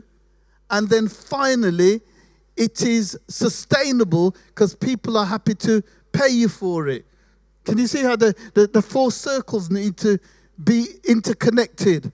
And then I've got a middle circle which says about your calling. It says that God put us on this planet for a particular purpose, every single one of us. So when you're working in your calling, the blessings of the Lord maketh rich, and it adds no sorrow, he adds no toil. It's just so easy when you're in the flow. So the middle of it is the core. Does that make sense, everybody? So there's a little exercise in there for you to start to think about, what do I love to do? When time just goes and I don't even have to think about it, that's the passion. Then you could be passionate about something, but nobody values it. You got to have that elephant in the room conversation sometimes. You love to do it, but it's not giving no value. Does that make sense? So the A is the ability. You've got to make sure you are competent, and competence is going to come from discipline as well as talent. Calvin Coolidge's poem said the world's full of unsuccessful people. Persistence and determination are omnipotent. Yep. I want you to think about your talent, what you're good at, and make it better. Do you remember 10,000 hours? That concept of how much time we've got to put in and marginal gains, doing a little bit more every day to get better and better. Then the value thing says, right, I'm good at it, I love to do it, and it's improving somebody's life. It's improving the business world. It's improving the outcomes for people. Do you get what I'm saying? Is not only am I good at it and I love doing it, it's having an impact. If it ain't having an impact, you ain't found the circle. So when you're thinking about those things that you're saying, which one do I do? You're going to narrow it down by saying, I love to do it. I'm good at it. It can have an impact. And then the indicator, the Bible tells us that money is the root of evil, or the love of money. But in accountancy, we have something called the money measurement concept. We say that we should be able to measure everything in money. Yeah? And the Bible tells me about we will understand about our worth through what we can be paid. Money answers all things, it says. It's where the king was talking about what was going on with his entertainment. And he was saying, you know what? I can't pay the bills without money. I can't keep people happy without money. It's like saying money is going to answer all the things where you didn't have a problem. Why am I saying all of this? Because you can have the love, the ability, you change, but you don't get remunerated for it. The market tells me if you're valuable, if you can be remunerated. It's an indicator. Does that make sense? And if you get all four of them, then you've got to where you should be. So I want you to do that exercise afterwards. Excellent. And that's the E in the middle. It's the calling that we have that brings the lava together. But as I said, that's for another day. We just run out of time today to work on it. But your purpose is what? Your calling. And it says there, why you exist. Everyone should have a purpose statement. Have you got a purpose statement? I know that my purpose in life is to. Have you got one of them? I want you to have one of them. So in every way and any way, any environment you're in, I know my purpose in life is to have an impact, a tremendous impact on other people's lives by the things that I do, teach, so on and so forth. I've got mine in my head. I've been living it for the last couple of decades. So I can live my purpose no matter where I am, no matter what business I am, because I know what my purpose in life is. Do you get what I'm saying? Excellent. It's the slide we just did. That's going to help you to identify it, the lava. Yeah, so excellent question. And then the vision is, what do you see in the future? We want to get a vision statement after today to say, and I don't want your vision statement like it was before. I want blue ocean, disrupting, category king. You understand what I'm saying? We're going to see a different vision. And I'm going to hear testimony from people telling me that this is the year when I came on the course that I decided to do this. And you're going to manifest that thing. I'm going to hear that. I'm going to hear that testimony. And then the mission is what you're going to do about it. You know, most people know what to do, but they don't do what they know. All of you are going to come out of here and say, yeah, man, I know. I've done that course. I've done that thing with Karl. I've been around Karl for 10 years now. And you're still in the same place. Why? You might know it, but you've got to do it.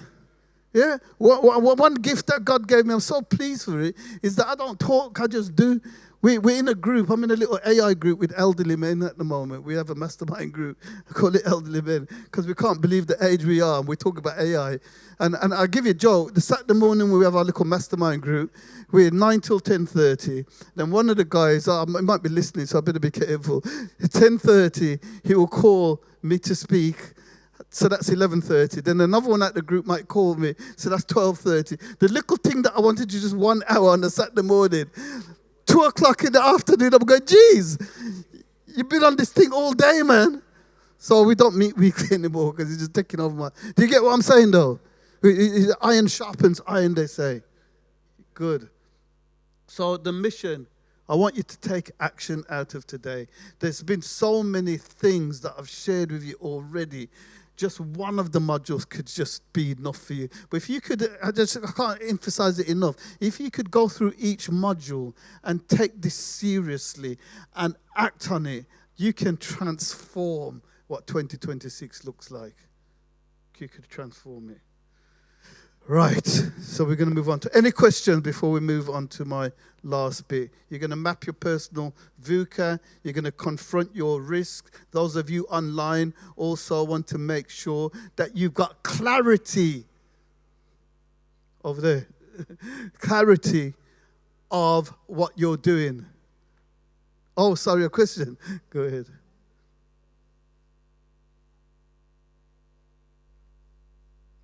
Excellent. So vision statement, is it for every area of your life or is it for overall? I would like one for every area eventually, but for now it's an overall vision statement. Okay? And the more detailed you're going to get, the more you can put vision into categories. Okay? So map your personal vehicle, confront your risks, rhinos and elephants, align your lava domains. Clarity precedes confidence, it says, and then alignment precedes impact. When we get everything aligned, then we're going to make that impact. So we now move into my exciting bit. More exciting, I should say. More exciting. Slideshow.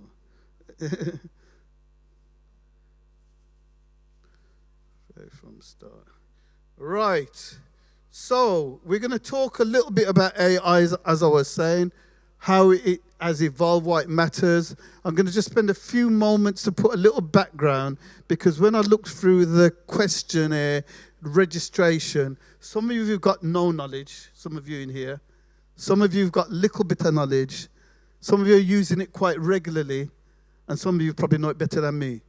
Yeah, that's the AI. And I said to you, I'm not techie. If my phone was messing about now, I'd have to give one of my sons it to say, "What's going on here, man? Why is this thing doing this?" That I just and you know, when you know I'm like this when I'm touching it. And they said, "There's old people out there touch it," and then when you give it to them, young people are just like this. And things are moving. You get what I'm saying? I'm not techie at all. So I'm taking this from a point of view. This is what I've learned. I'm not pretending to be no expert or anything like that. Just showing you how I use it. Okay? That's the first thing. As I work my way through, AI has not appeared suddenly. Do everybody know this? This thing has been around for how long? Decades. ChatGPT was just 5 years ago or so, but AI has been around, artificial intelligence, been around a long, long time. It's not a new thing. Yeah? What we're seeing now is an increasing use of what can happen and what it does.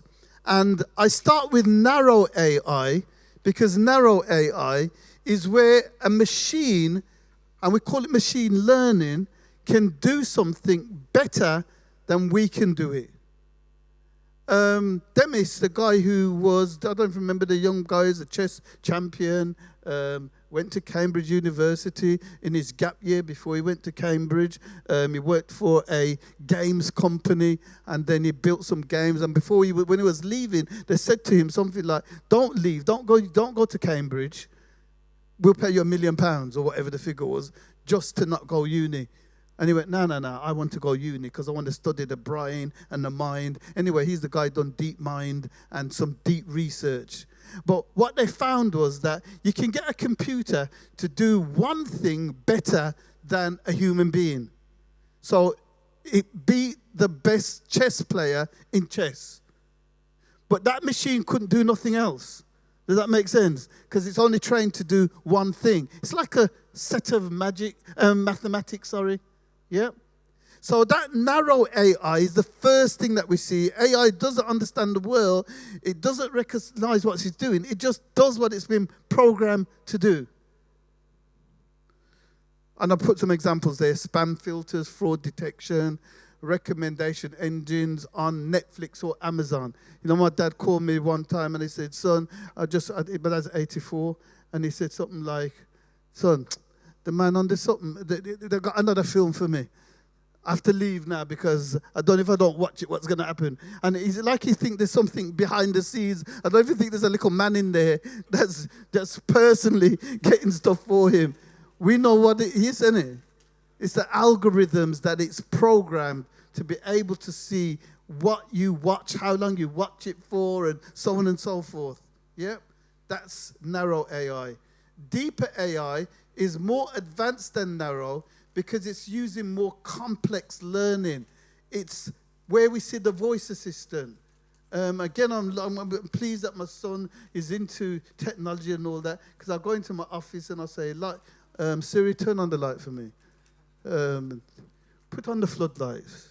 Put on my heater underneath my desk. I don't talk like that, but sometimes I do. Yeah? In fact, in chat, you can talk in Patwa in chat. And it understands. And you say, talk back to me in Patwa as well. And it does. I said, talk to me back in Patwa then. And then it does. It talks back to me. I live about 45 minutes from here. Sometimes coming back from church, I'm on my own in the car. And I have a conversation all the way home. Me and chat, I've programmed it with some mentors and wise advisors. I told it to have Marcus Garvey. You know Marcus Garvey, innit? We know about Africa First and all those things and spirituality. I've got in there Anthony Robbins. Somebody might know Anthony Robbins. I've got Reginald Lewis. Why should white guys have all the fun? One of the first billionaires in the United States. I've got them all there. And I'm having a conversation with them on the way home about things that I've got challenges with. I'm not talking to a phone. I'm talking to people who've got the experience of those things. And it's a two-way conversation. Does that make sense? It's crazy. It's crazy. That's on chat. You just press a little button, talk. you upload the information into it, and then you just talk. You just talk. This is where we are. Speech to text, image recognition. We can just talk to things. Where we're not yet, so that was the more deeper AI, but it was still narrow, really. We haven't got to the place where a machine can do everything that a human does. That's what they're calling AGI. Does that make sense? So a robot can not just do maths, not just do image creation, but do lots of things. We're moving to agentic AI, where we can send lots of agents out to do things. And I'm going to show you some agents in a moment, because I've got a little agent thing where I have them all working for me. I work them, you see. I work chat and all day. I'll tell you about the large language model. I work them like crazy. Sometimes I'm embarrassed. When I first got on one of the paid programs for one called Manners, within half an hour, I'd burnt out my maximum usage, because I'm saying, you can do this? I'll go do that then, do that then, do that then, do that. Within like half an hour, it was done. I had to get the paid version, because I just used it out so much, because I worked them things. You get what I'm saying? Imagine you've got 1,000 PhD students at your disposal, and you think I'm not going to work you. That's how I want you to think. So general AI, or AGI, is what people are predicting we're just close to. When ChatGPT 5 came out, they were going on like it was going to be AGI. It's really powerful, but the reason why it was underwhelming is because people thought, this ain't AGI. AGI is not here yet. Some people think we'll never get there. Some people are saying we're just a couple of years away. Does that make sense? And ASI, and I don't want to get biblical now, and I don't want to talk to you about predictions and revelation. It's because that's for another day. But this is when the AGI gets sentience. It has feelings. I read recently that, and it's quite well known now, that one of the chat GPT or one of the LLMs, they told it, I'm going to close you down. So the chat, guess what it did? It found what somebody was doing, its boss, and he was having an affair or something like that. And it said, if you shut me down, I'm going to be telling people about that affair. Imagine that. This is, ASI is coming. ASI is coming. So after AGI, we get ASI. And there's about 10 levels. This is me just in my deep going into things. When I go to the different levels about the universe and the solar, that's for another day. Yeah? That's for another day. I say all that to say, because I am aware of how it's changed over time, and I use 3 A's to remind me. There's automation. So a lot of the time people think that we're having AI. We ain't having AI, we're just using automation.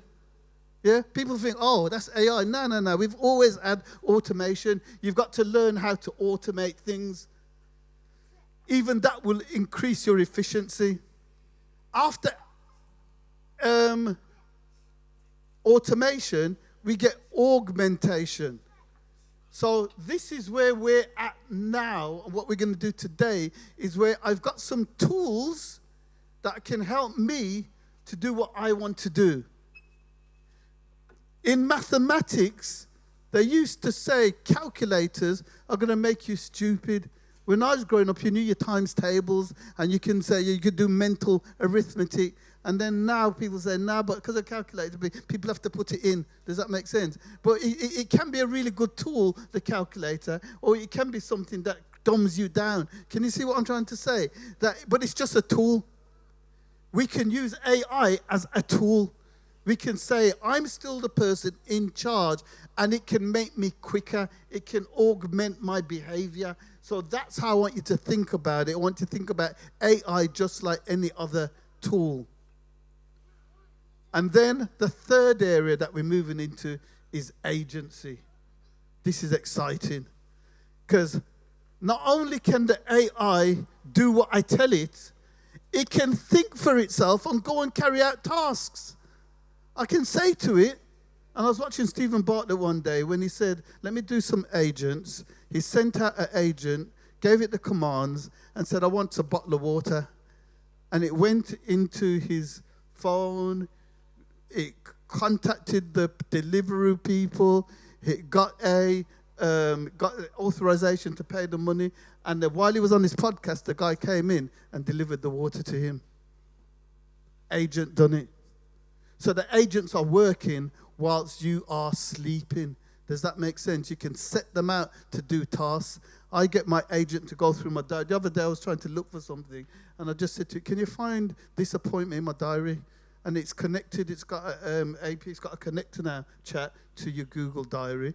It just went into my diary, found the appointment for me, and then put it. And I said, oh, how many gaps have I got in my diary to put an hour appointment in? Can you let me know and then tell me?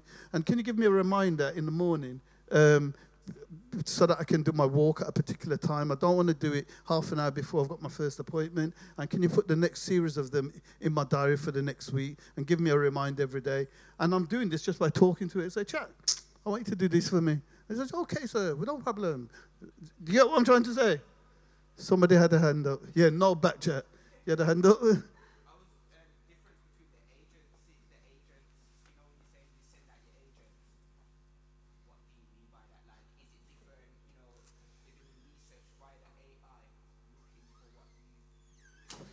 Yeah, the biggest difference with the agent is it can think, reason, make a decision, and it's acting on its own thought. Does that make sense? So I might say to chat in a large language module in narrow AI, I might say, can you do me a business plan? And it will have a set of instructions, but I might want it to go and research, go on some people's websites, pull off some information. Then when you've got that information, I might want another thingy to do the graphics of it, and then turn the graphics into so on. And I might want it to go into and look at my website and script. The agents now are doing loads of different things, not just, boom, one thing. Yeah? That's what we've got access to now. So the journey that I just described, early automation, machine learning, deep learning, generative AI, AGI, ASI. That's what I just described for you. Just a quick bit of background. Now, I understand as we move from automation to agency that there are risks involved. And we've got to think about control. How do we control the AI? What the ethics are around it, what the accountability is, what the trust is, and how we use it. So very quickly, just throw at me, what are your concerns about AI? Data protection, people can get our information. Privacy and security, that's a concern. Yeah? Accuracy, yeah? Anything else? Fraud, good. You fraud? Bias, yeah, it's biased by certain algorithms. What else? What really concerns you? Yeah, it could make us obsolete, we hear. Yeah, it can take over the world. Anything else? Good. It can make us feel disconnected from others. Environment, the impact it's having on the environment. It's drawing out, this environmental friendly. In fact, there was someone who committed suicide, or more than one, who was having a relationship with a bot, and the bot told him, gave him lots of information about suicide and all that kind of thing, and he committed suicide. There are people having relationships with these bots, human relationships. There's a real risk there. Does that make sense? Policing of it, good. So, will AI take my job is a concern. That's a valid one, actually. I have some work that I do, and to do this Race Equality Code report, it took me 3 years to train people to do it. Once I trained them how to do it, they'd have to write the report, and then I would review the report, and then I would then take them back and say, change this, do a little bit more there, and then they'd send it back to me. Whole process might take a week sometimes. When I bought my business back in January, I didn't have access to these people. And although I teach people how to do it, I don't actually do it. But it was only me now, so I had to do the work myself. It's a bit of a bind, isn't it? So anyway, I thought, I ain't got access. Let me just try and do a GPT. I set up a GPT. Sounds clever, but all it is a set of instructions that works on its own. I put these instructions together. I got this thing from the client, all their records. They emailed it to me. It took me how long to upload the recommendations into chat? Less than a minute. I put the GPT in. How long did that take me? A few seconds. Guess what I had 90 seconds later? The best report I'd ever given to a client. Better than the thing that I was going to pay someone $1,000 to do it. Literally, I could say, here's £1,000 to just finish off that report for me, read all the stuff. It read everything. It analysed it. I gave it a framework to do the report. It copied the framework and did the report better than my staff had ever done it. Because when I was checking it, there was less things to change than I had to change with the staff. And still, I didn't have to bother them, ask them what time they're working. I didn't have to do none of that. It just did it, and it did it in 90 seconds. Is that a game changer? Yeah?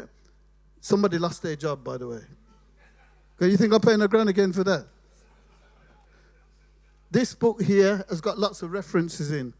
And the referencing, I didn't come from an academic background, so I don't know how they reference and so on.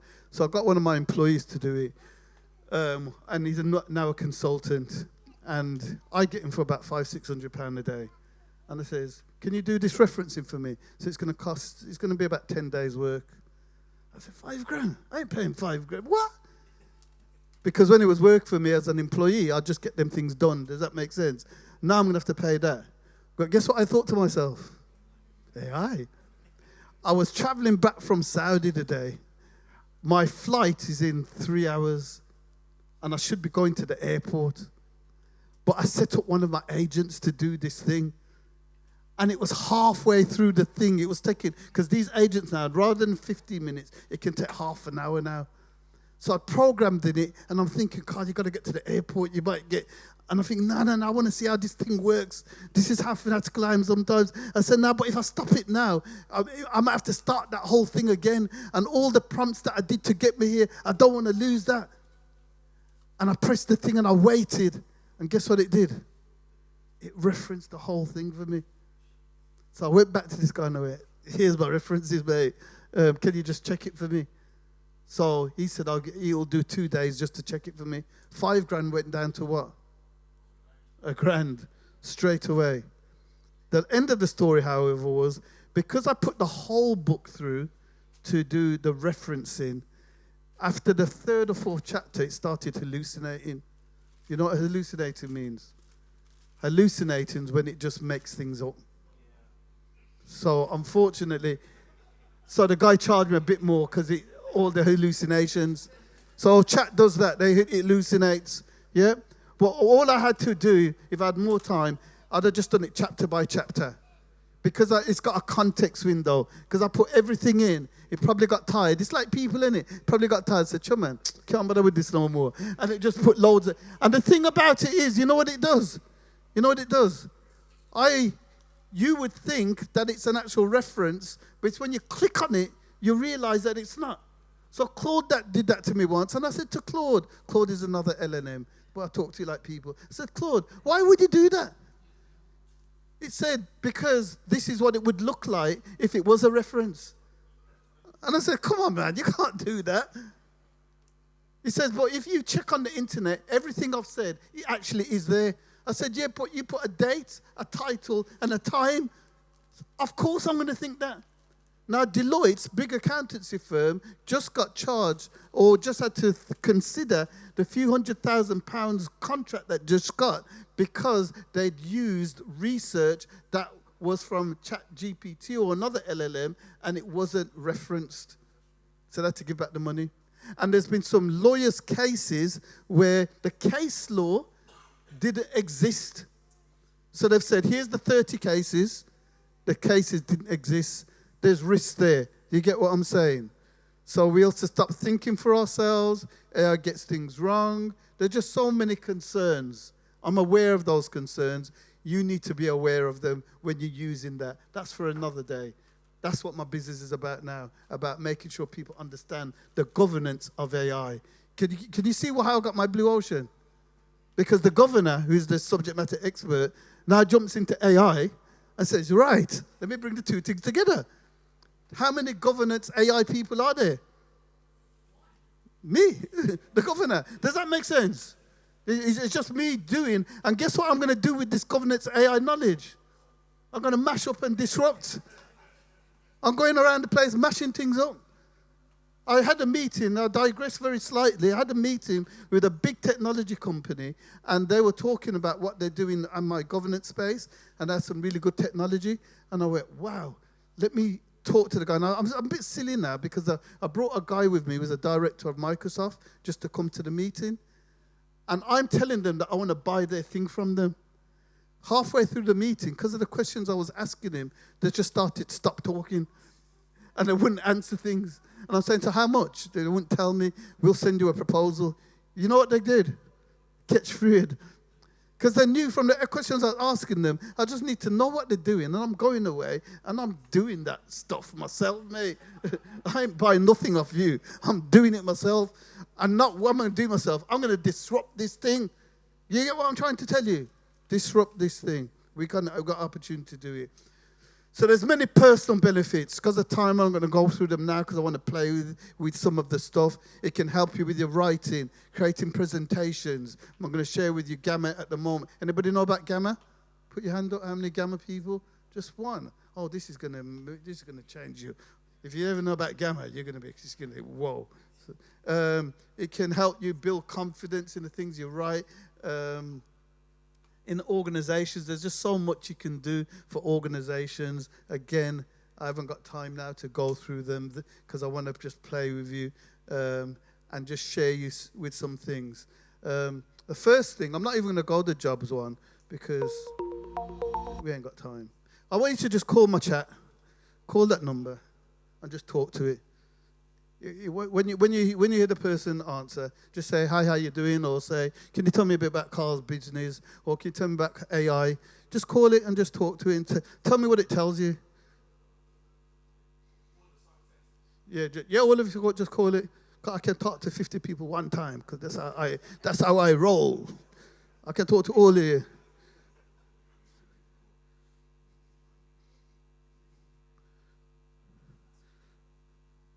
Just ask it what you want to ask it. Ask it about what time. Ask it about football. Ask it about AI.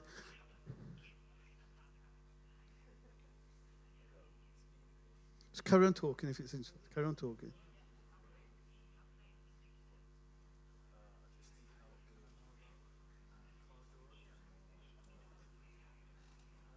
Just what is AI or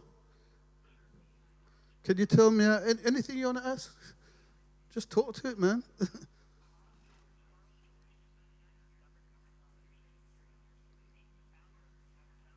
Those of you online, have a go, get on your phone, just call that number, have a talk with it.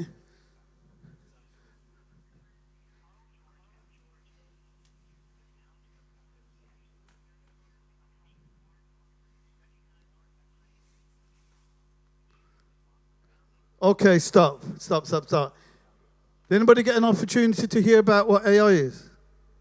The AI discovery journey? Did it tell you any information? Told you who the governor was? Anyone else? Bit about me? Experience? And if you asked what is the AI discovery journey, if you asked how do I join, I could even make it so that it will set an appointment up for you, check my diary, email you it, so on and so forth, without me being there. Does that make sense?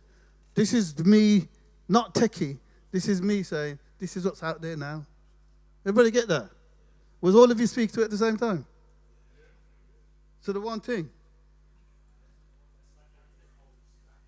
That's like over the whole staff here. You can.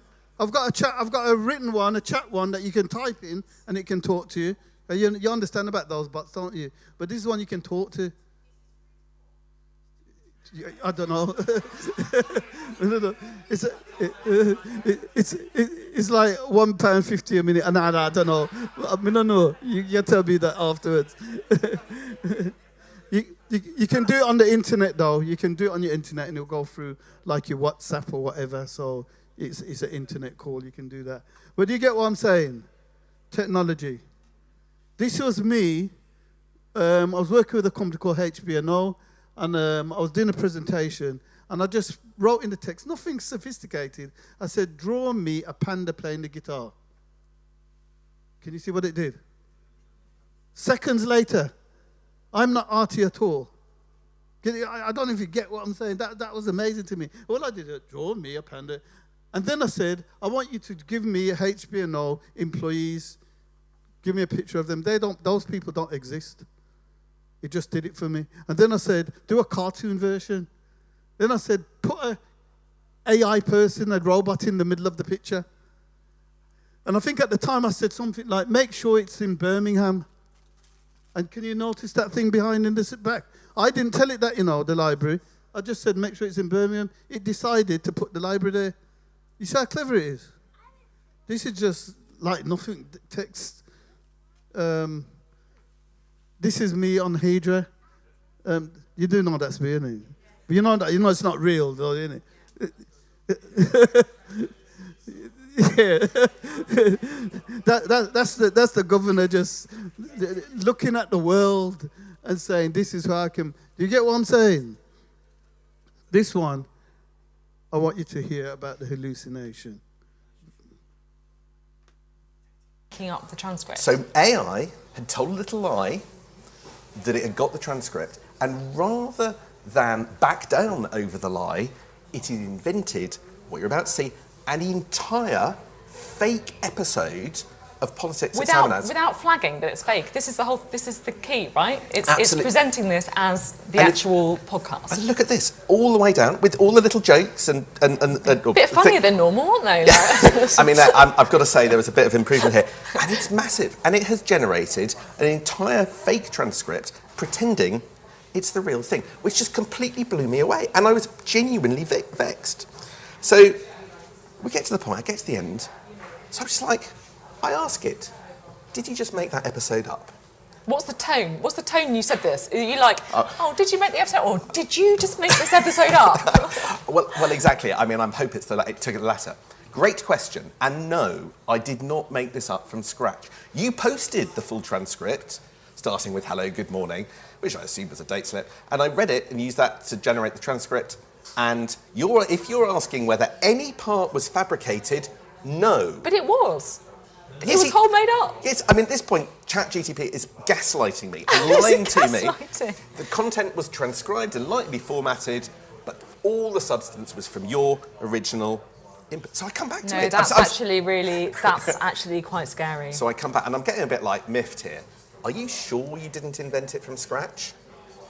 And it gets really defensive. Yes, I am sure I did not. In bold. In bold. It's getting quite shirty with me.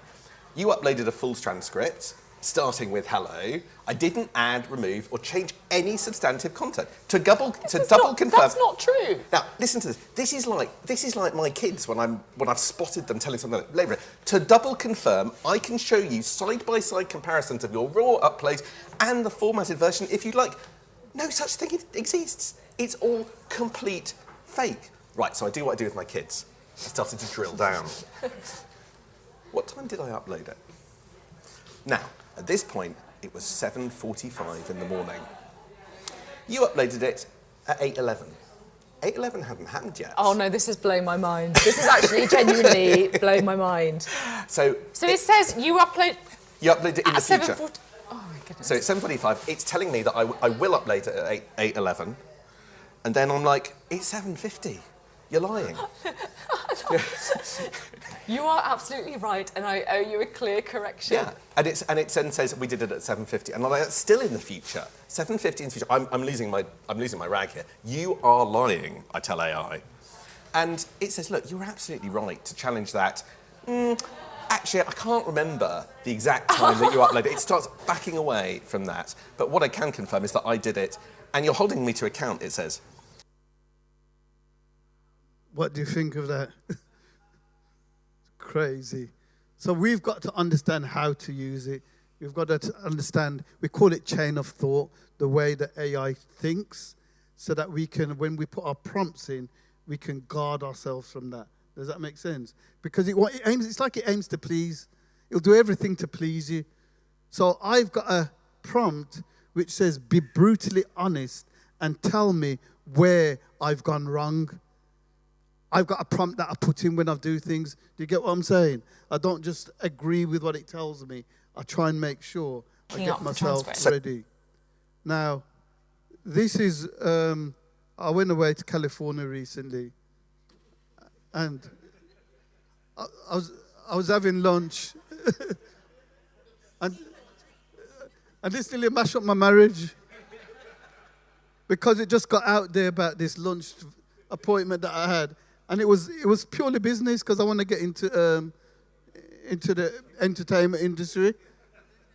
And this picture went viral, and people saying, "What's going on here?"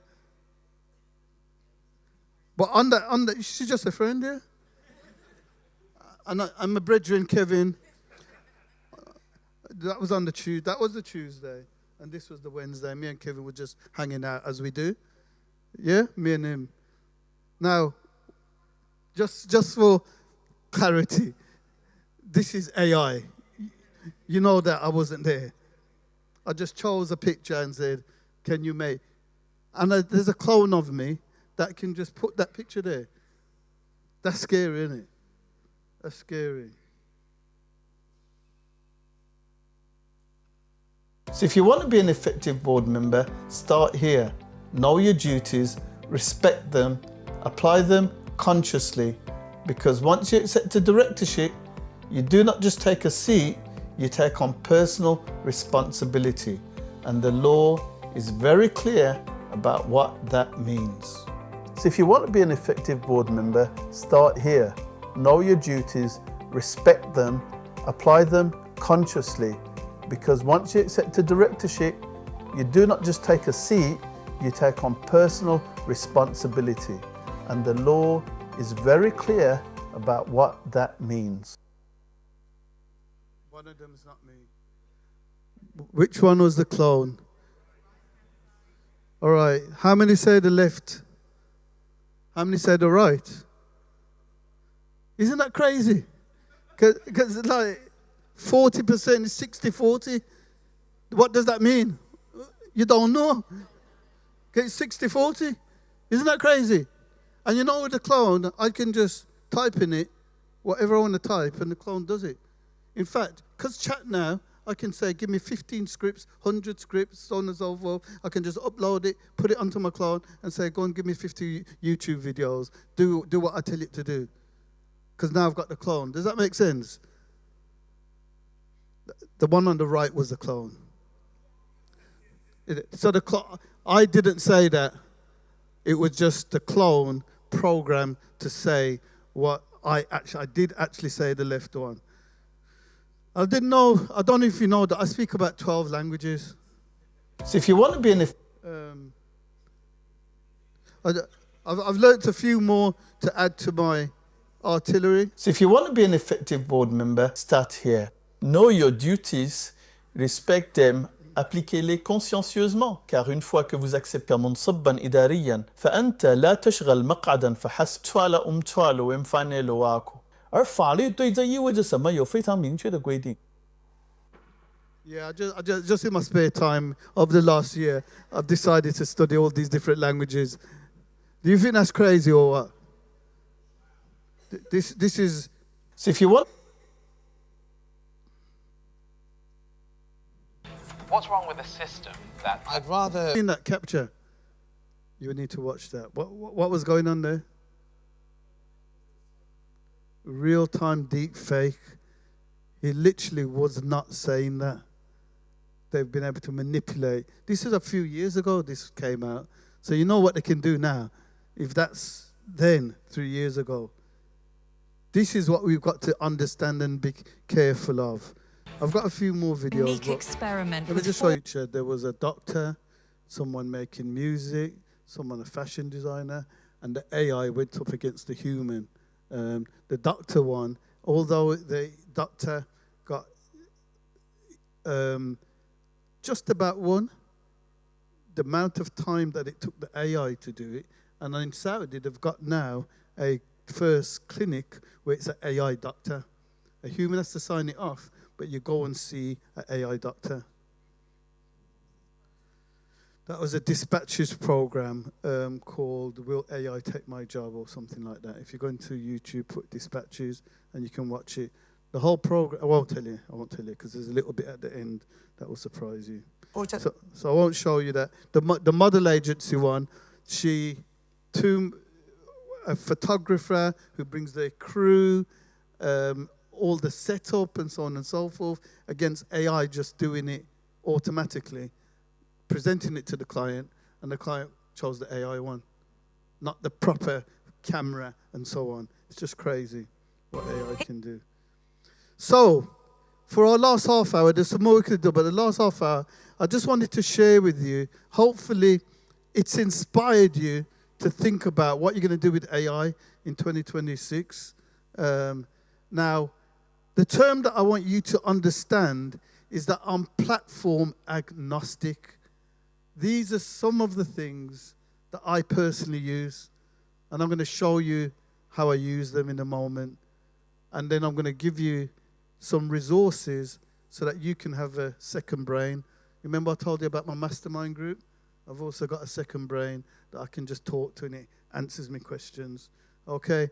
Remember what I said though, I'm aware of all the risks.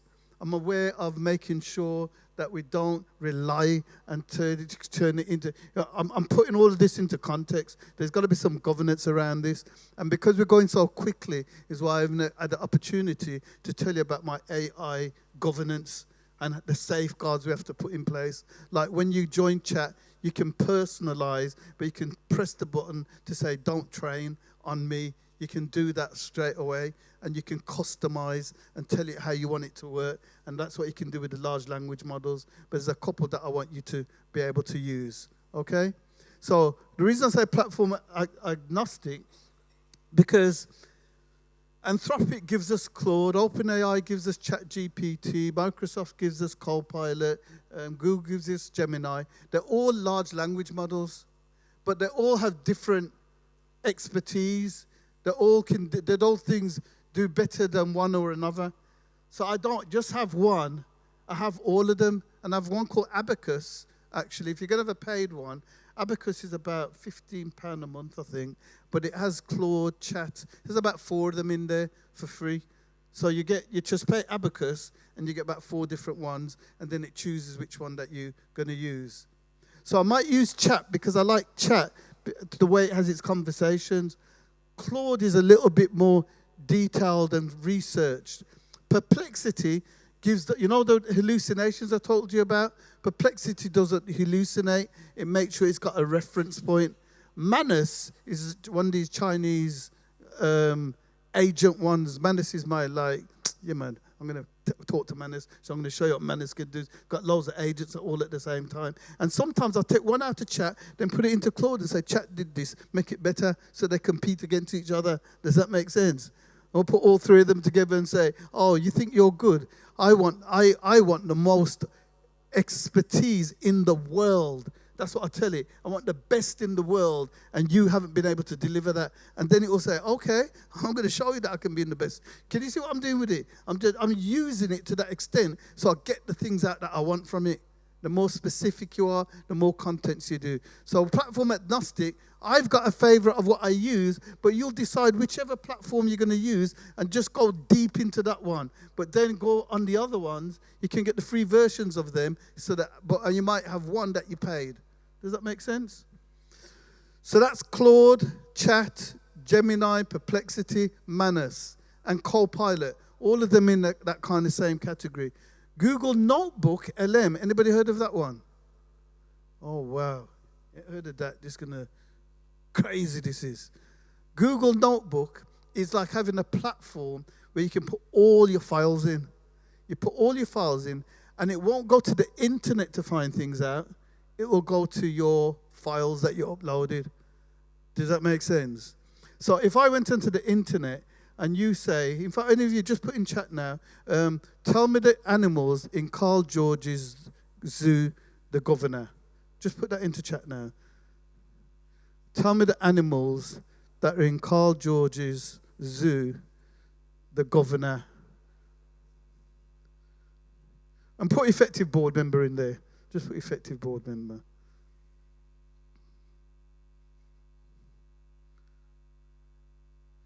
Anybody got an answer?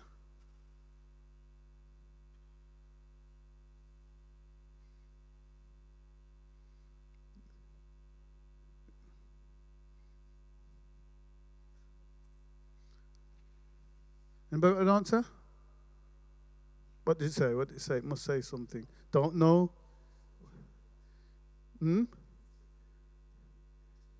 Okay, one couldn't.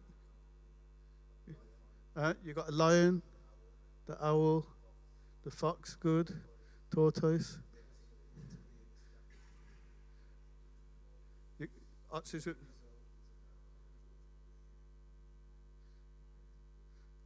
So different. So you can see all of you doing the same searches, but you're getting different responses. Does that make sense?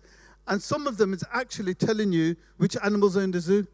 So there's 16 animals in my zoo, and I could get you a prompt to get the exact 16 animals, but you can see how it hallucinates. Because some of you, it's actually telling you, oh, this is in Karl's zoo. It's lying. It doesn't know what's in my zoo. Yeah?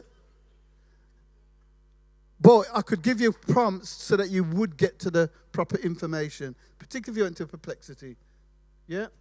But Google Notebook, it couldn't do that because it can only give you the information based on what you've uploaded. Do you get the point I'm making?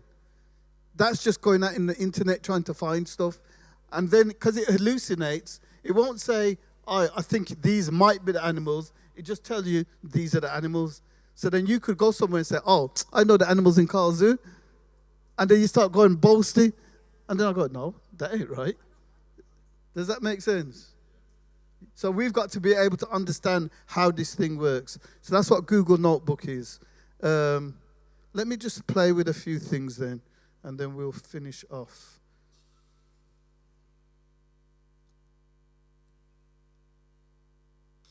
Is this helping you guys? And those online, hopefully. We're finishing off today with... Yeah, looks like...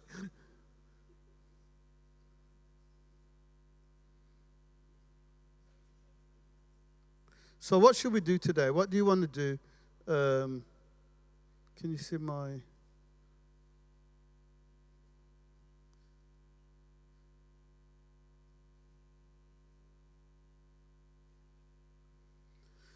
What do you want to do? What do you want to create? Anybody want to create something that's been on your mind, a business, so on? Down here, you can see these projects. There's Karl, the Governor, AI Journey, Personal Development Church. So within the Governor, you can see there that I've got one file, and in that file, it's about Karl George and the Governance Forum.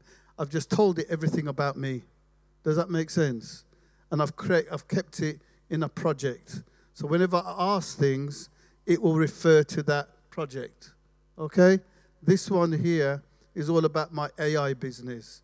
So in there, I've got 6 files, and it's all about the journey and the assessments and so on. So I can have conversations about it. I can talk about the knowledge. In there, there's 11 files, and it's got all about my governance knowledge. So when I talk to it, it refers to that information. Does that make sense? So we set up a folder and we put stuff in there. I can then go to new project or new chat to do something. So what do we want to create? Anybody want to create something? A new project, a new business, anything like that? Want to write a book? In fact, you're talking about a complex area that you had with your business. I have a complex problem. In fact, let me just type it.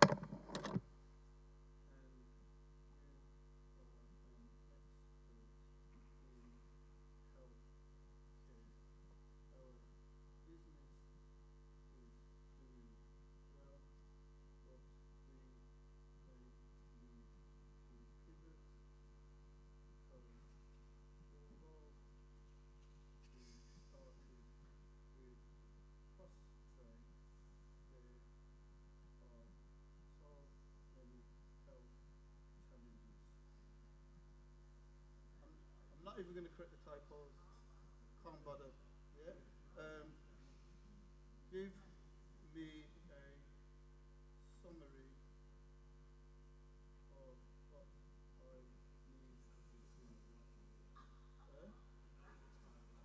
Yeah. It can see what the typos are. Sometimes I tidy it up. Sometimes I can't be bothered. So it's interpreted the question. Give me all this information. Can you see? Use evidence, so on and so forth. I could make it more robust, but I'm just trying to show you how quick, without me even thinking about a context, it's give me all this information. Yeah? I'm going to copy this now. And I'm going to go copy. I'm going to go down into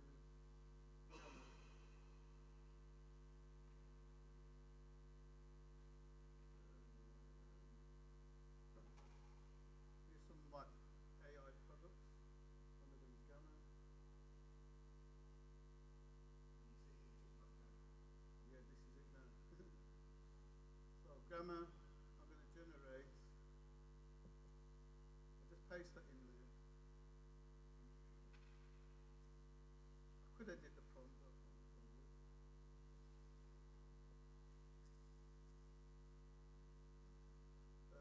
I want to generate a presentation. English, what style should I have? Let me use like my public forum style. Which one of them do you want? Do you want it like the visuals? Abstract? Let's do some abstract. How many slides do you want? 10, 5, 12? Just 5 slides? Generate. Well, that's going to do in seconds. Well, that's there. That's all about manners. I just love manners.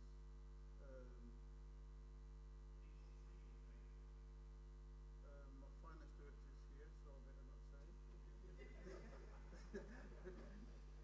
I got banned from, I literally got banned from paying for any more, but you can get the free ones. I want a academic research based article at the level of a material style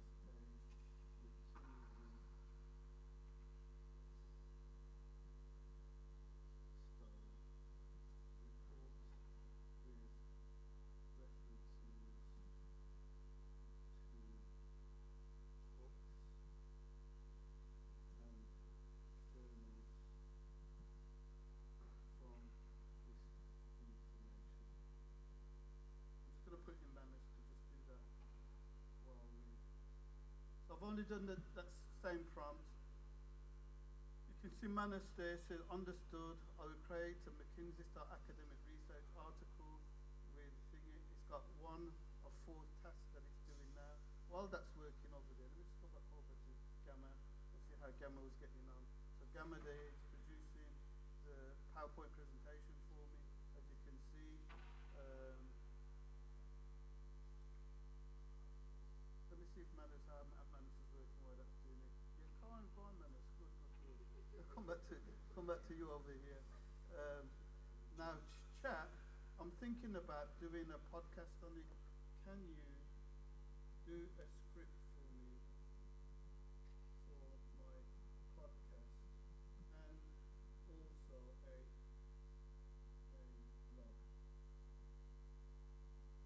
See, I've not even spelled it properly. You carry on working over there, man. Let me come back over here now. And let's see what the presentation looks like. So, here's the presentation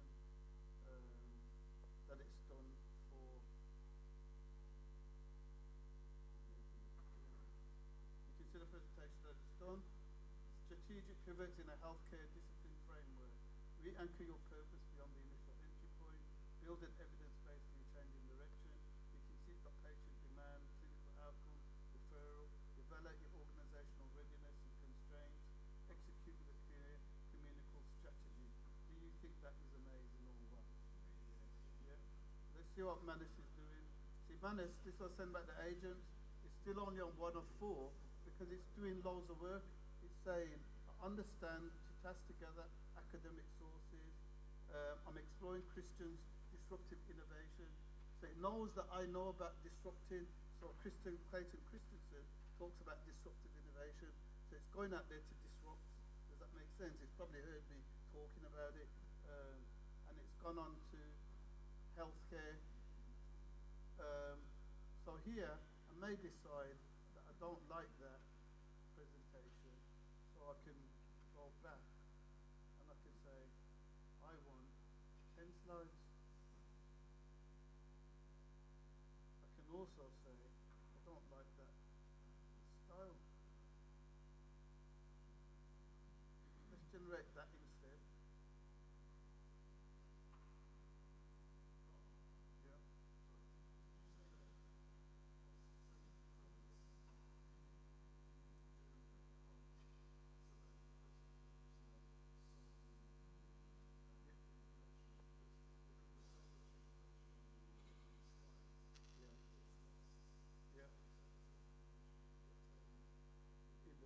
Yeah, so although I just did a quick prompt and put it in, I'd get all of that tidy first.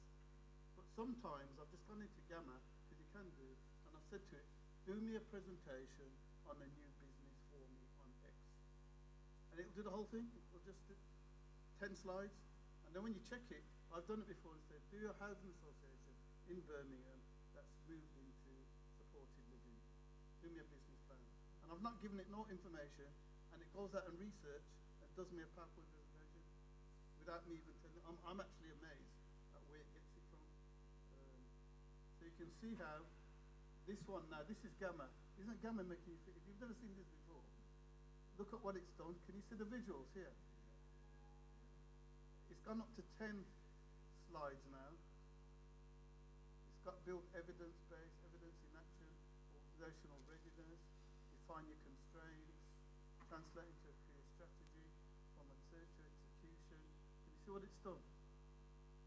Now I'm going to give you a couple of prompts in a minute to help you out. Let's see how Manus is getting on. Manus is on 2 out of 4 at the moment, so you see he's still working away at what it's doing. So what I've done is, I've got a master prompt called the second brain, in a similar way to us having, let's go back to chat. Remember chat was working for me. I told it to do me a script. It's done the script for me, and it's done the blog article. Title, When Success Signals the Need to Pivot in Healthcare. Many healthcare organizations assume that pivoting is a response to failure. Blah, blah, blah, blah. So it's done a blog for me. That's doing whilst I'm doing all the other things. You see how many employees I've got at the moment? When I've got my 2 screens on my iPad, I've got loads of them working for me. at the same time. I've got Manus, I've got Google, I've got sort of, they're all working for me at the same time. I'm just in my element, in my zone. Are you getting where I'm going with this? So I'm going to go back over to, where was I? No, we're done with Gamma. Yes, I remember what I'm going to do now. The projects that I said, I'm going to find for you and make a GPT.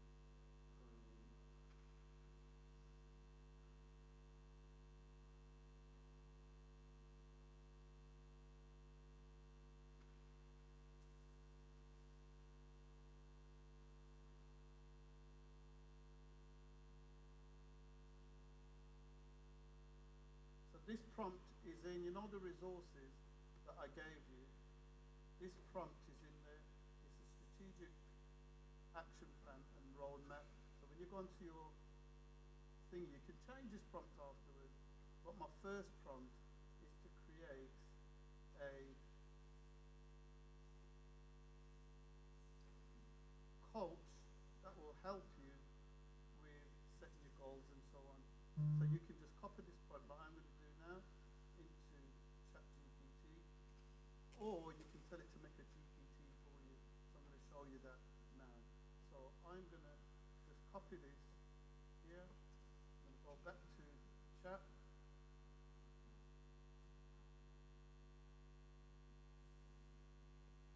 Paste that in there. So you'll do the same thing, just paste it in there, that master prompt, press a button, and then look what it does. Says, understood, I'll act as your strategy and leadership advisor and run this, blah, blah, blah. You see all the stuff we covered today? Volatility, so on and so forth. From the prompt, I've just programmed it, basically.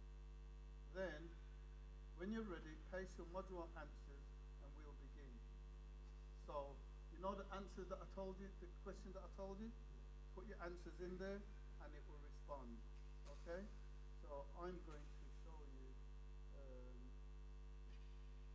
set of answers.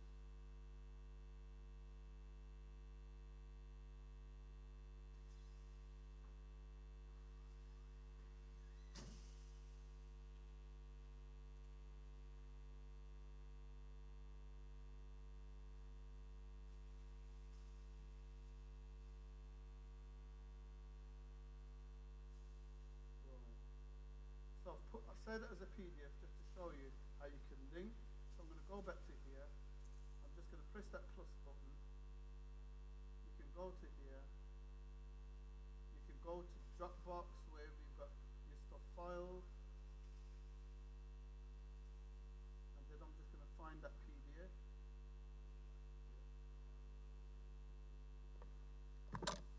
Sorry. And I'm going to choose, where is it gone? Open. So these are just some responses. This is the equivalent of when you've written up all your notes, you've put your responses in, and you've put the chat in, and then you press, okay, here's all my answers. And then it's going to start working. I've treated your workbook as primary data and work explicitly from them. What follows is phase one only, graduate module one. So you know we're talking about volatility, uncertainty, complexity. It's now telling me, based on what I've said about my VUCA, your external volatility is volatile, private invocation rather, the HR and training market is shifting quickly. Because in my example, I told it that I'm doing HR. Does that make sense? And it's gone to uncertainty, complexity, ambiguity. It told me what is this season forming in you. It's telling me formation themes. You see how this thing's just going and going from the information. And then it's going to ask me, what about stage 2? So you know module 2. And I'm going to say, use the information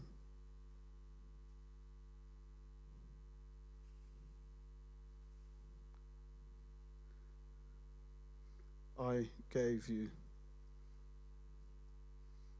So I have to tell it off sometimes. It's got all the information. Why are you asking me more information again? That's what I might say to it sometime. Understood. I'll use the information already provided, and then it's moved on to phase 2.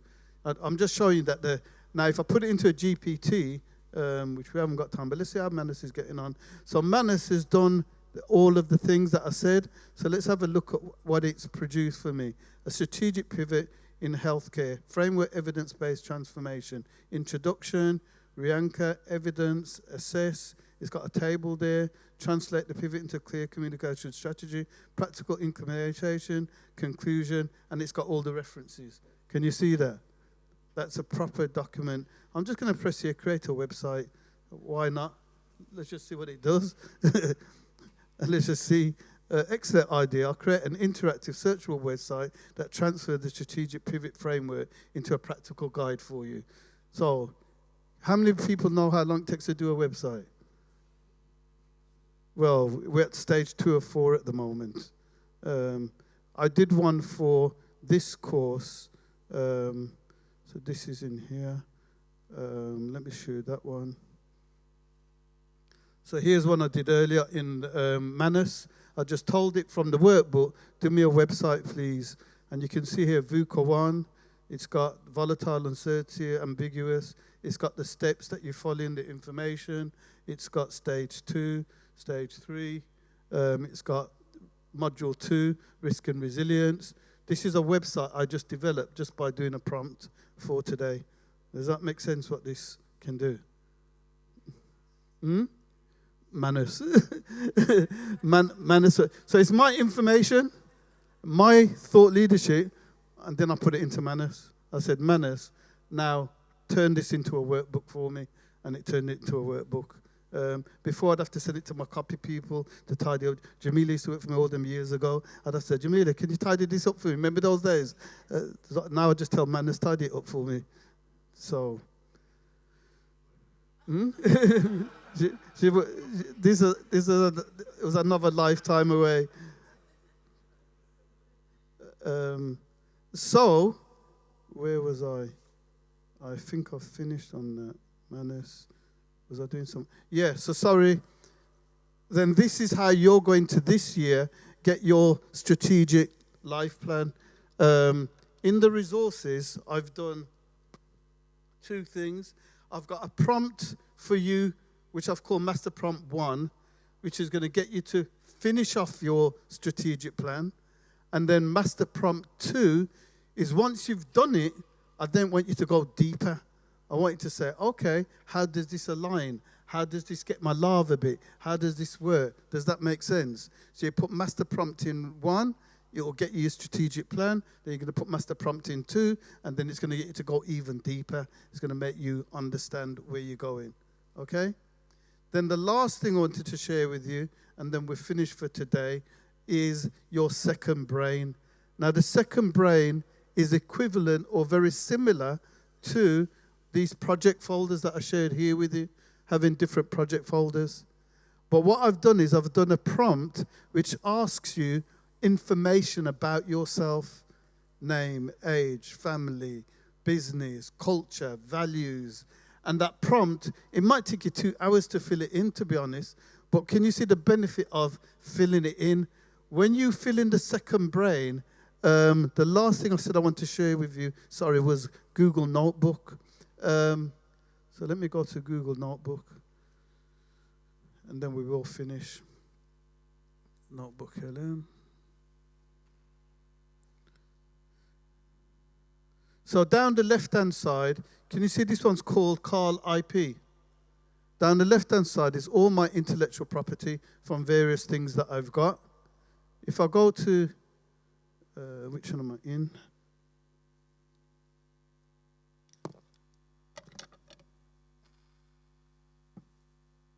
I've got another one here.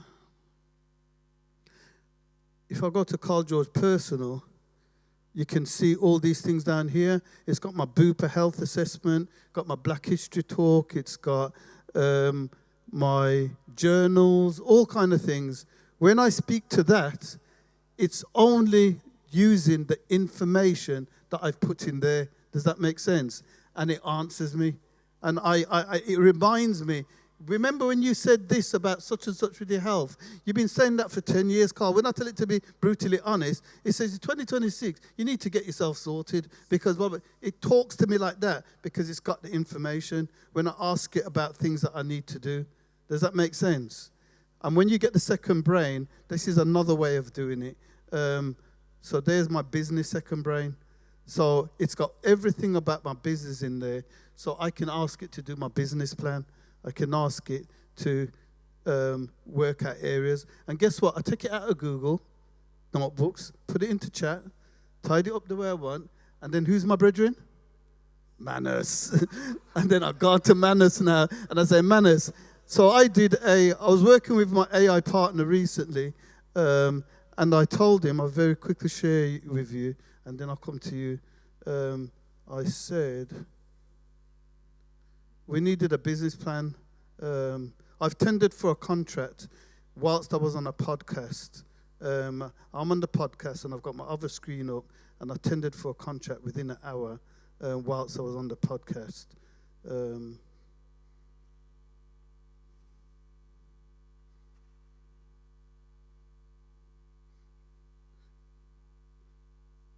No. Yes, so use case and prompts. So I have somewhere where all my prompts are. So when I've got great prompts, I put them in. In fact, let me go back and see if it's done. Sorry, I'm doing too much. Too excited. The last thing with Google Notebook is you can click this button here and it will do a podcast for you of anything that you've uploaded, or it'll do a video for you, or it'll do a mind map. So it'll have a mind map of all the information that's there. The podcast, for the first time I did it, it said, I put my book in, Karl George, and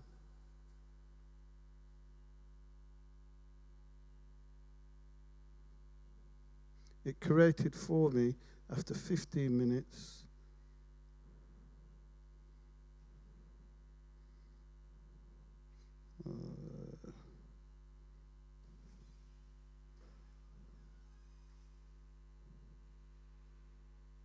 Welcome to the Deep Dive. This is where we take various sources, could be articles, research, even our own notes, and we pull out the key insights for you. Basically, it's a shortcut to getting up to speed on important topics. Yep, quickly and thoroughly. Exactly. And today we're tackling something really crucial: corporate governance.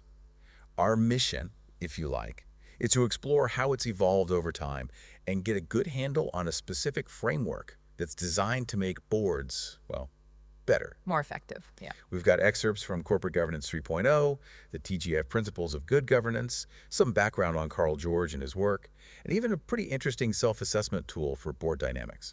It's definitely a timely topic. Good governance isn't just a nice-to-have anymore. It's becoming absolutely essential, really across all sectors. For sure. And the framework we're zoning in on today, it's gained quite a bit of recognition, we'll get into it, but it was actually endorsed by the late Sir Adrian Cadbury. That's right. It signals that it's more than just theory. It's about actively cultivating a strong governance culture. We're going to unpack, a structured approach that aims for truly effective governance. Okay, sounds good. Let's maybe start by unpacking the different stages or generations of corporate governance, as laid out in Corporate Governance 3.0. It mentions 3. Generation 1.0, the paper age, up to 1992. What was that like? Thanks. Well, Generation 1.0 as... Thank you. You can tell I'm not techie. So I'm sharing with you now that you put it in Google Notebook. It does an audio podcast. It also does a video. How did it do it? I just pressed a button. I'm then going to take that audio podcast out, and then I'm going to change the voice to be my voice, because I can go to 11 Labs and HeyGen, and then I'm going to put a face to it from my clone. Remember the clone I showed you earlier?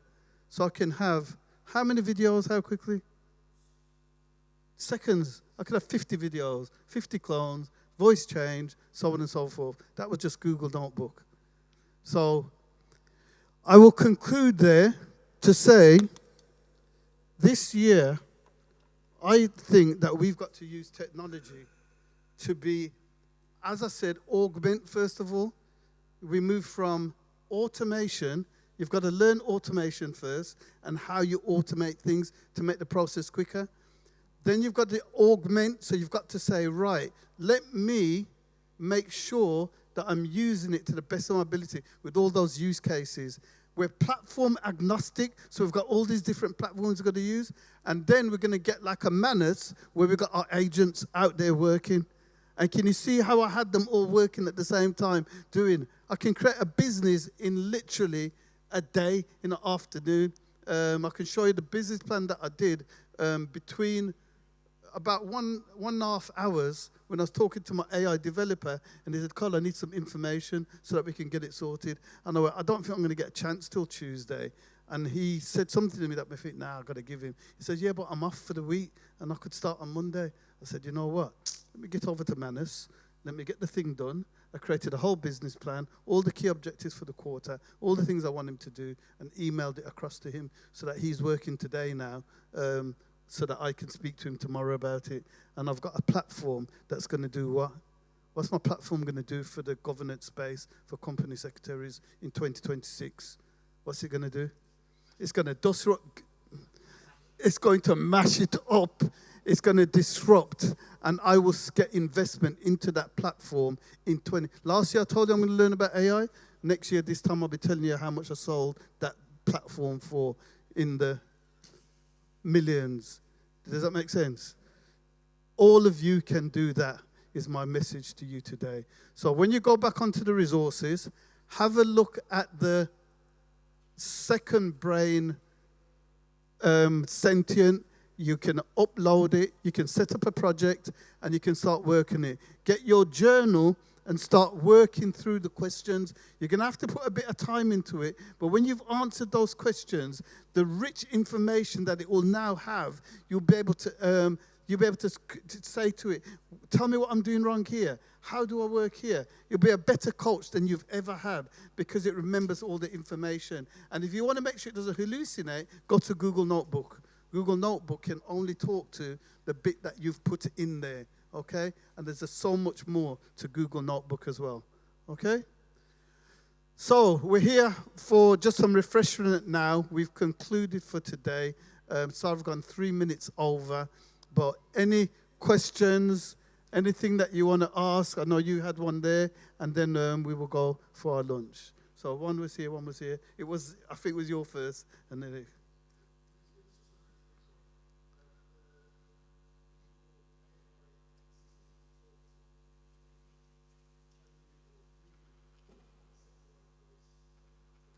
Okay.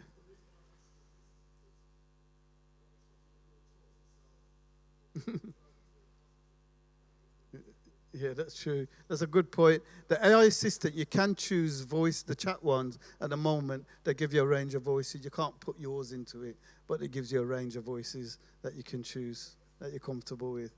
And you just press the button at the thing and it comes out.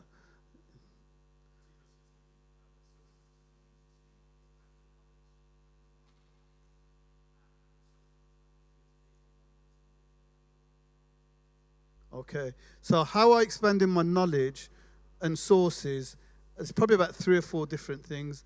One of my Google Notebooks is all the academic articles I could find around AI governance, data security, all that kind of stuff, because that's my space.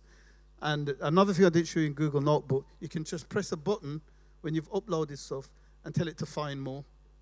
And it literally finds all. So I found all the academic articles from the big 4 practices, accountancy, McKinsey's. I did all of that first. I created a Google Notebook. Then I pressed a podcast, and it did a podcast for me. For some of them that I didn't, it was so complicated. I pressed the podcast, and it was just like a podcast talking to me about that information. So I used Google Notebook as like a learning tool. Then I went onto the YouTube. And it starts an algorithm. Once you watch one thing, then another thing comes up, then another thing comes up. So my space was AI governance. So I got to know everything about that, first of all. This thing I'm doing now is for fun. The thing that is my business is the AI governance. So I really went into detail, into depth on that to make sure. And then I started my thought leadership. So when I wrote my book, I said to Chat, no, Manus actually, be brutally honest, why do you think this doesn't work? And it meshed me up. It says, who do you think yourself, calling yourself a entrepreneur or your blue ocean strategy? That's not blue ocean. Blah, blah, blah. It really beat me up. So I had to go back and reevaluate some stuff. So, and then the second one, which one would I pay for? I personally, I like Claude better for the information that it provided, but I like how Chat writes. But the thing I don't like about Chat, though, you know how Manus gives you, it might give me a 30, 40-page document. Chat will only give me 10, and then it starts hallucinating. And the more I try and do more of it, it starts hallucinating again. So I can't say one, because I have to have both, if you get me. Because I take it out of Chat, then I go and put it into Claude to do something else. And then I probably would do Abacus, because Abacus has got all of them on it. Google, I spend a lot of money investing. So the Google AI Studio and Google Gem, that's their projects.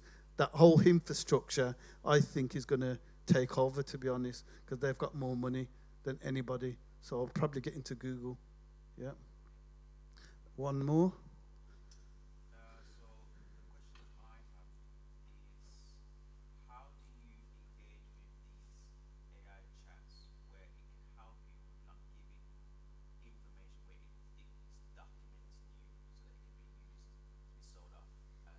Yeah, good.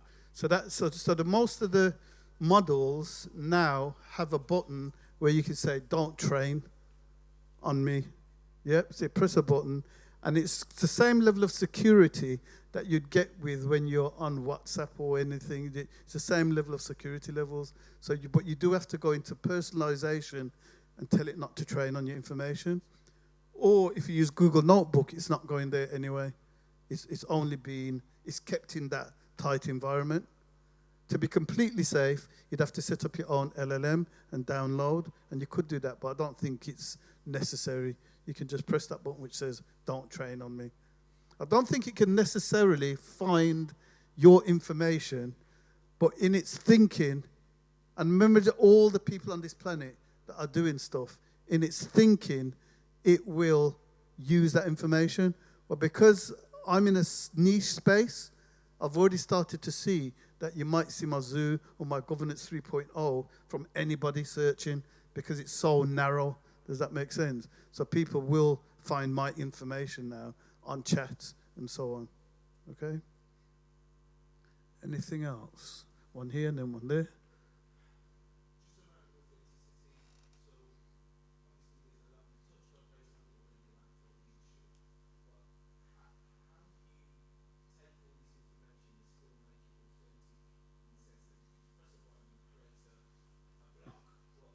Excellent. Yeah.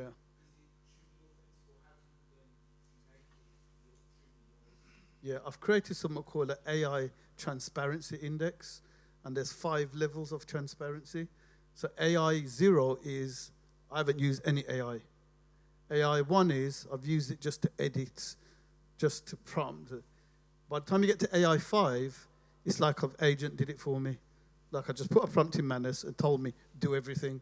Yeah, that transparency index is what I'm campaigning that people are going to use in terms of my safety. So I'm speaking to someone from Oxford Uni at the moment, a big technology company. I've got a new governance code out there, and I'm going to create a campaign called I Use AI, and it will have a transparency index so that we understand where people say that they're going to be in AI for that very reason.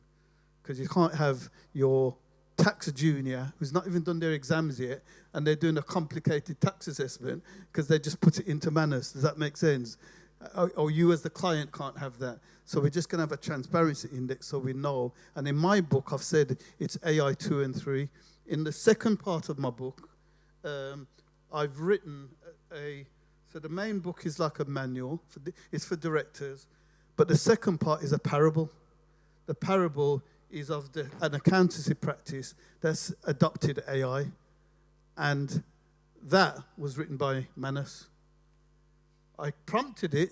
I told it who moved my cheese and so on and so forth. I gave it the information, and I said, write this book like Stephen, blah, blah, blah, or Stephen Colvey or whatever, and then it wrote it for me.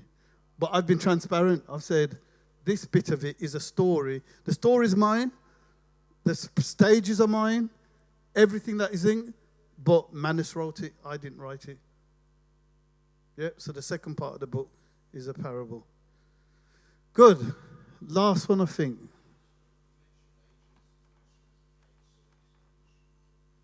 Oh, no, the agents are actual AI technology. It's another term that we use. So when we was using Manus just now, ChatGPT, now the paid version, has now put agentic AI within it. So I can tell it, press a button, and I can tell it, go and look in my Google Calendar for all my appointments. We couldn't do that before, but now you've got agents within the platform, is what I'm saying. Yeah. Good.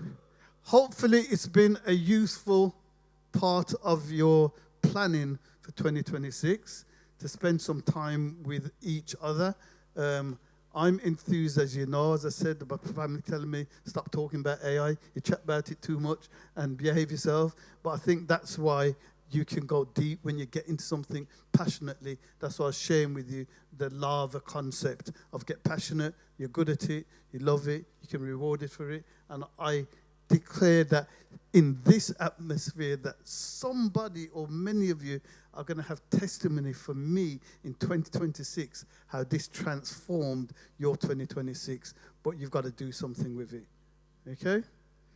All right, I'm around for a bit, as you can have some refreshment, but thank you very much, and please, please give me feedback.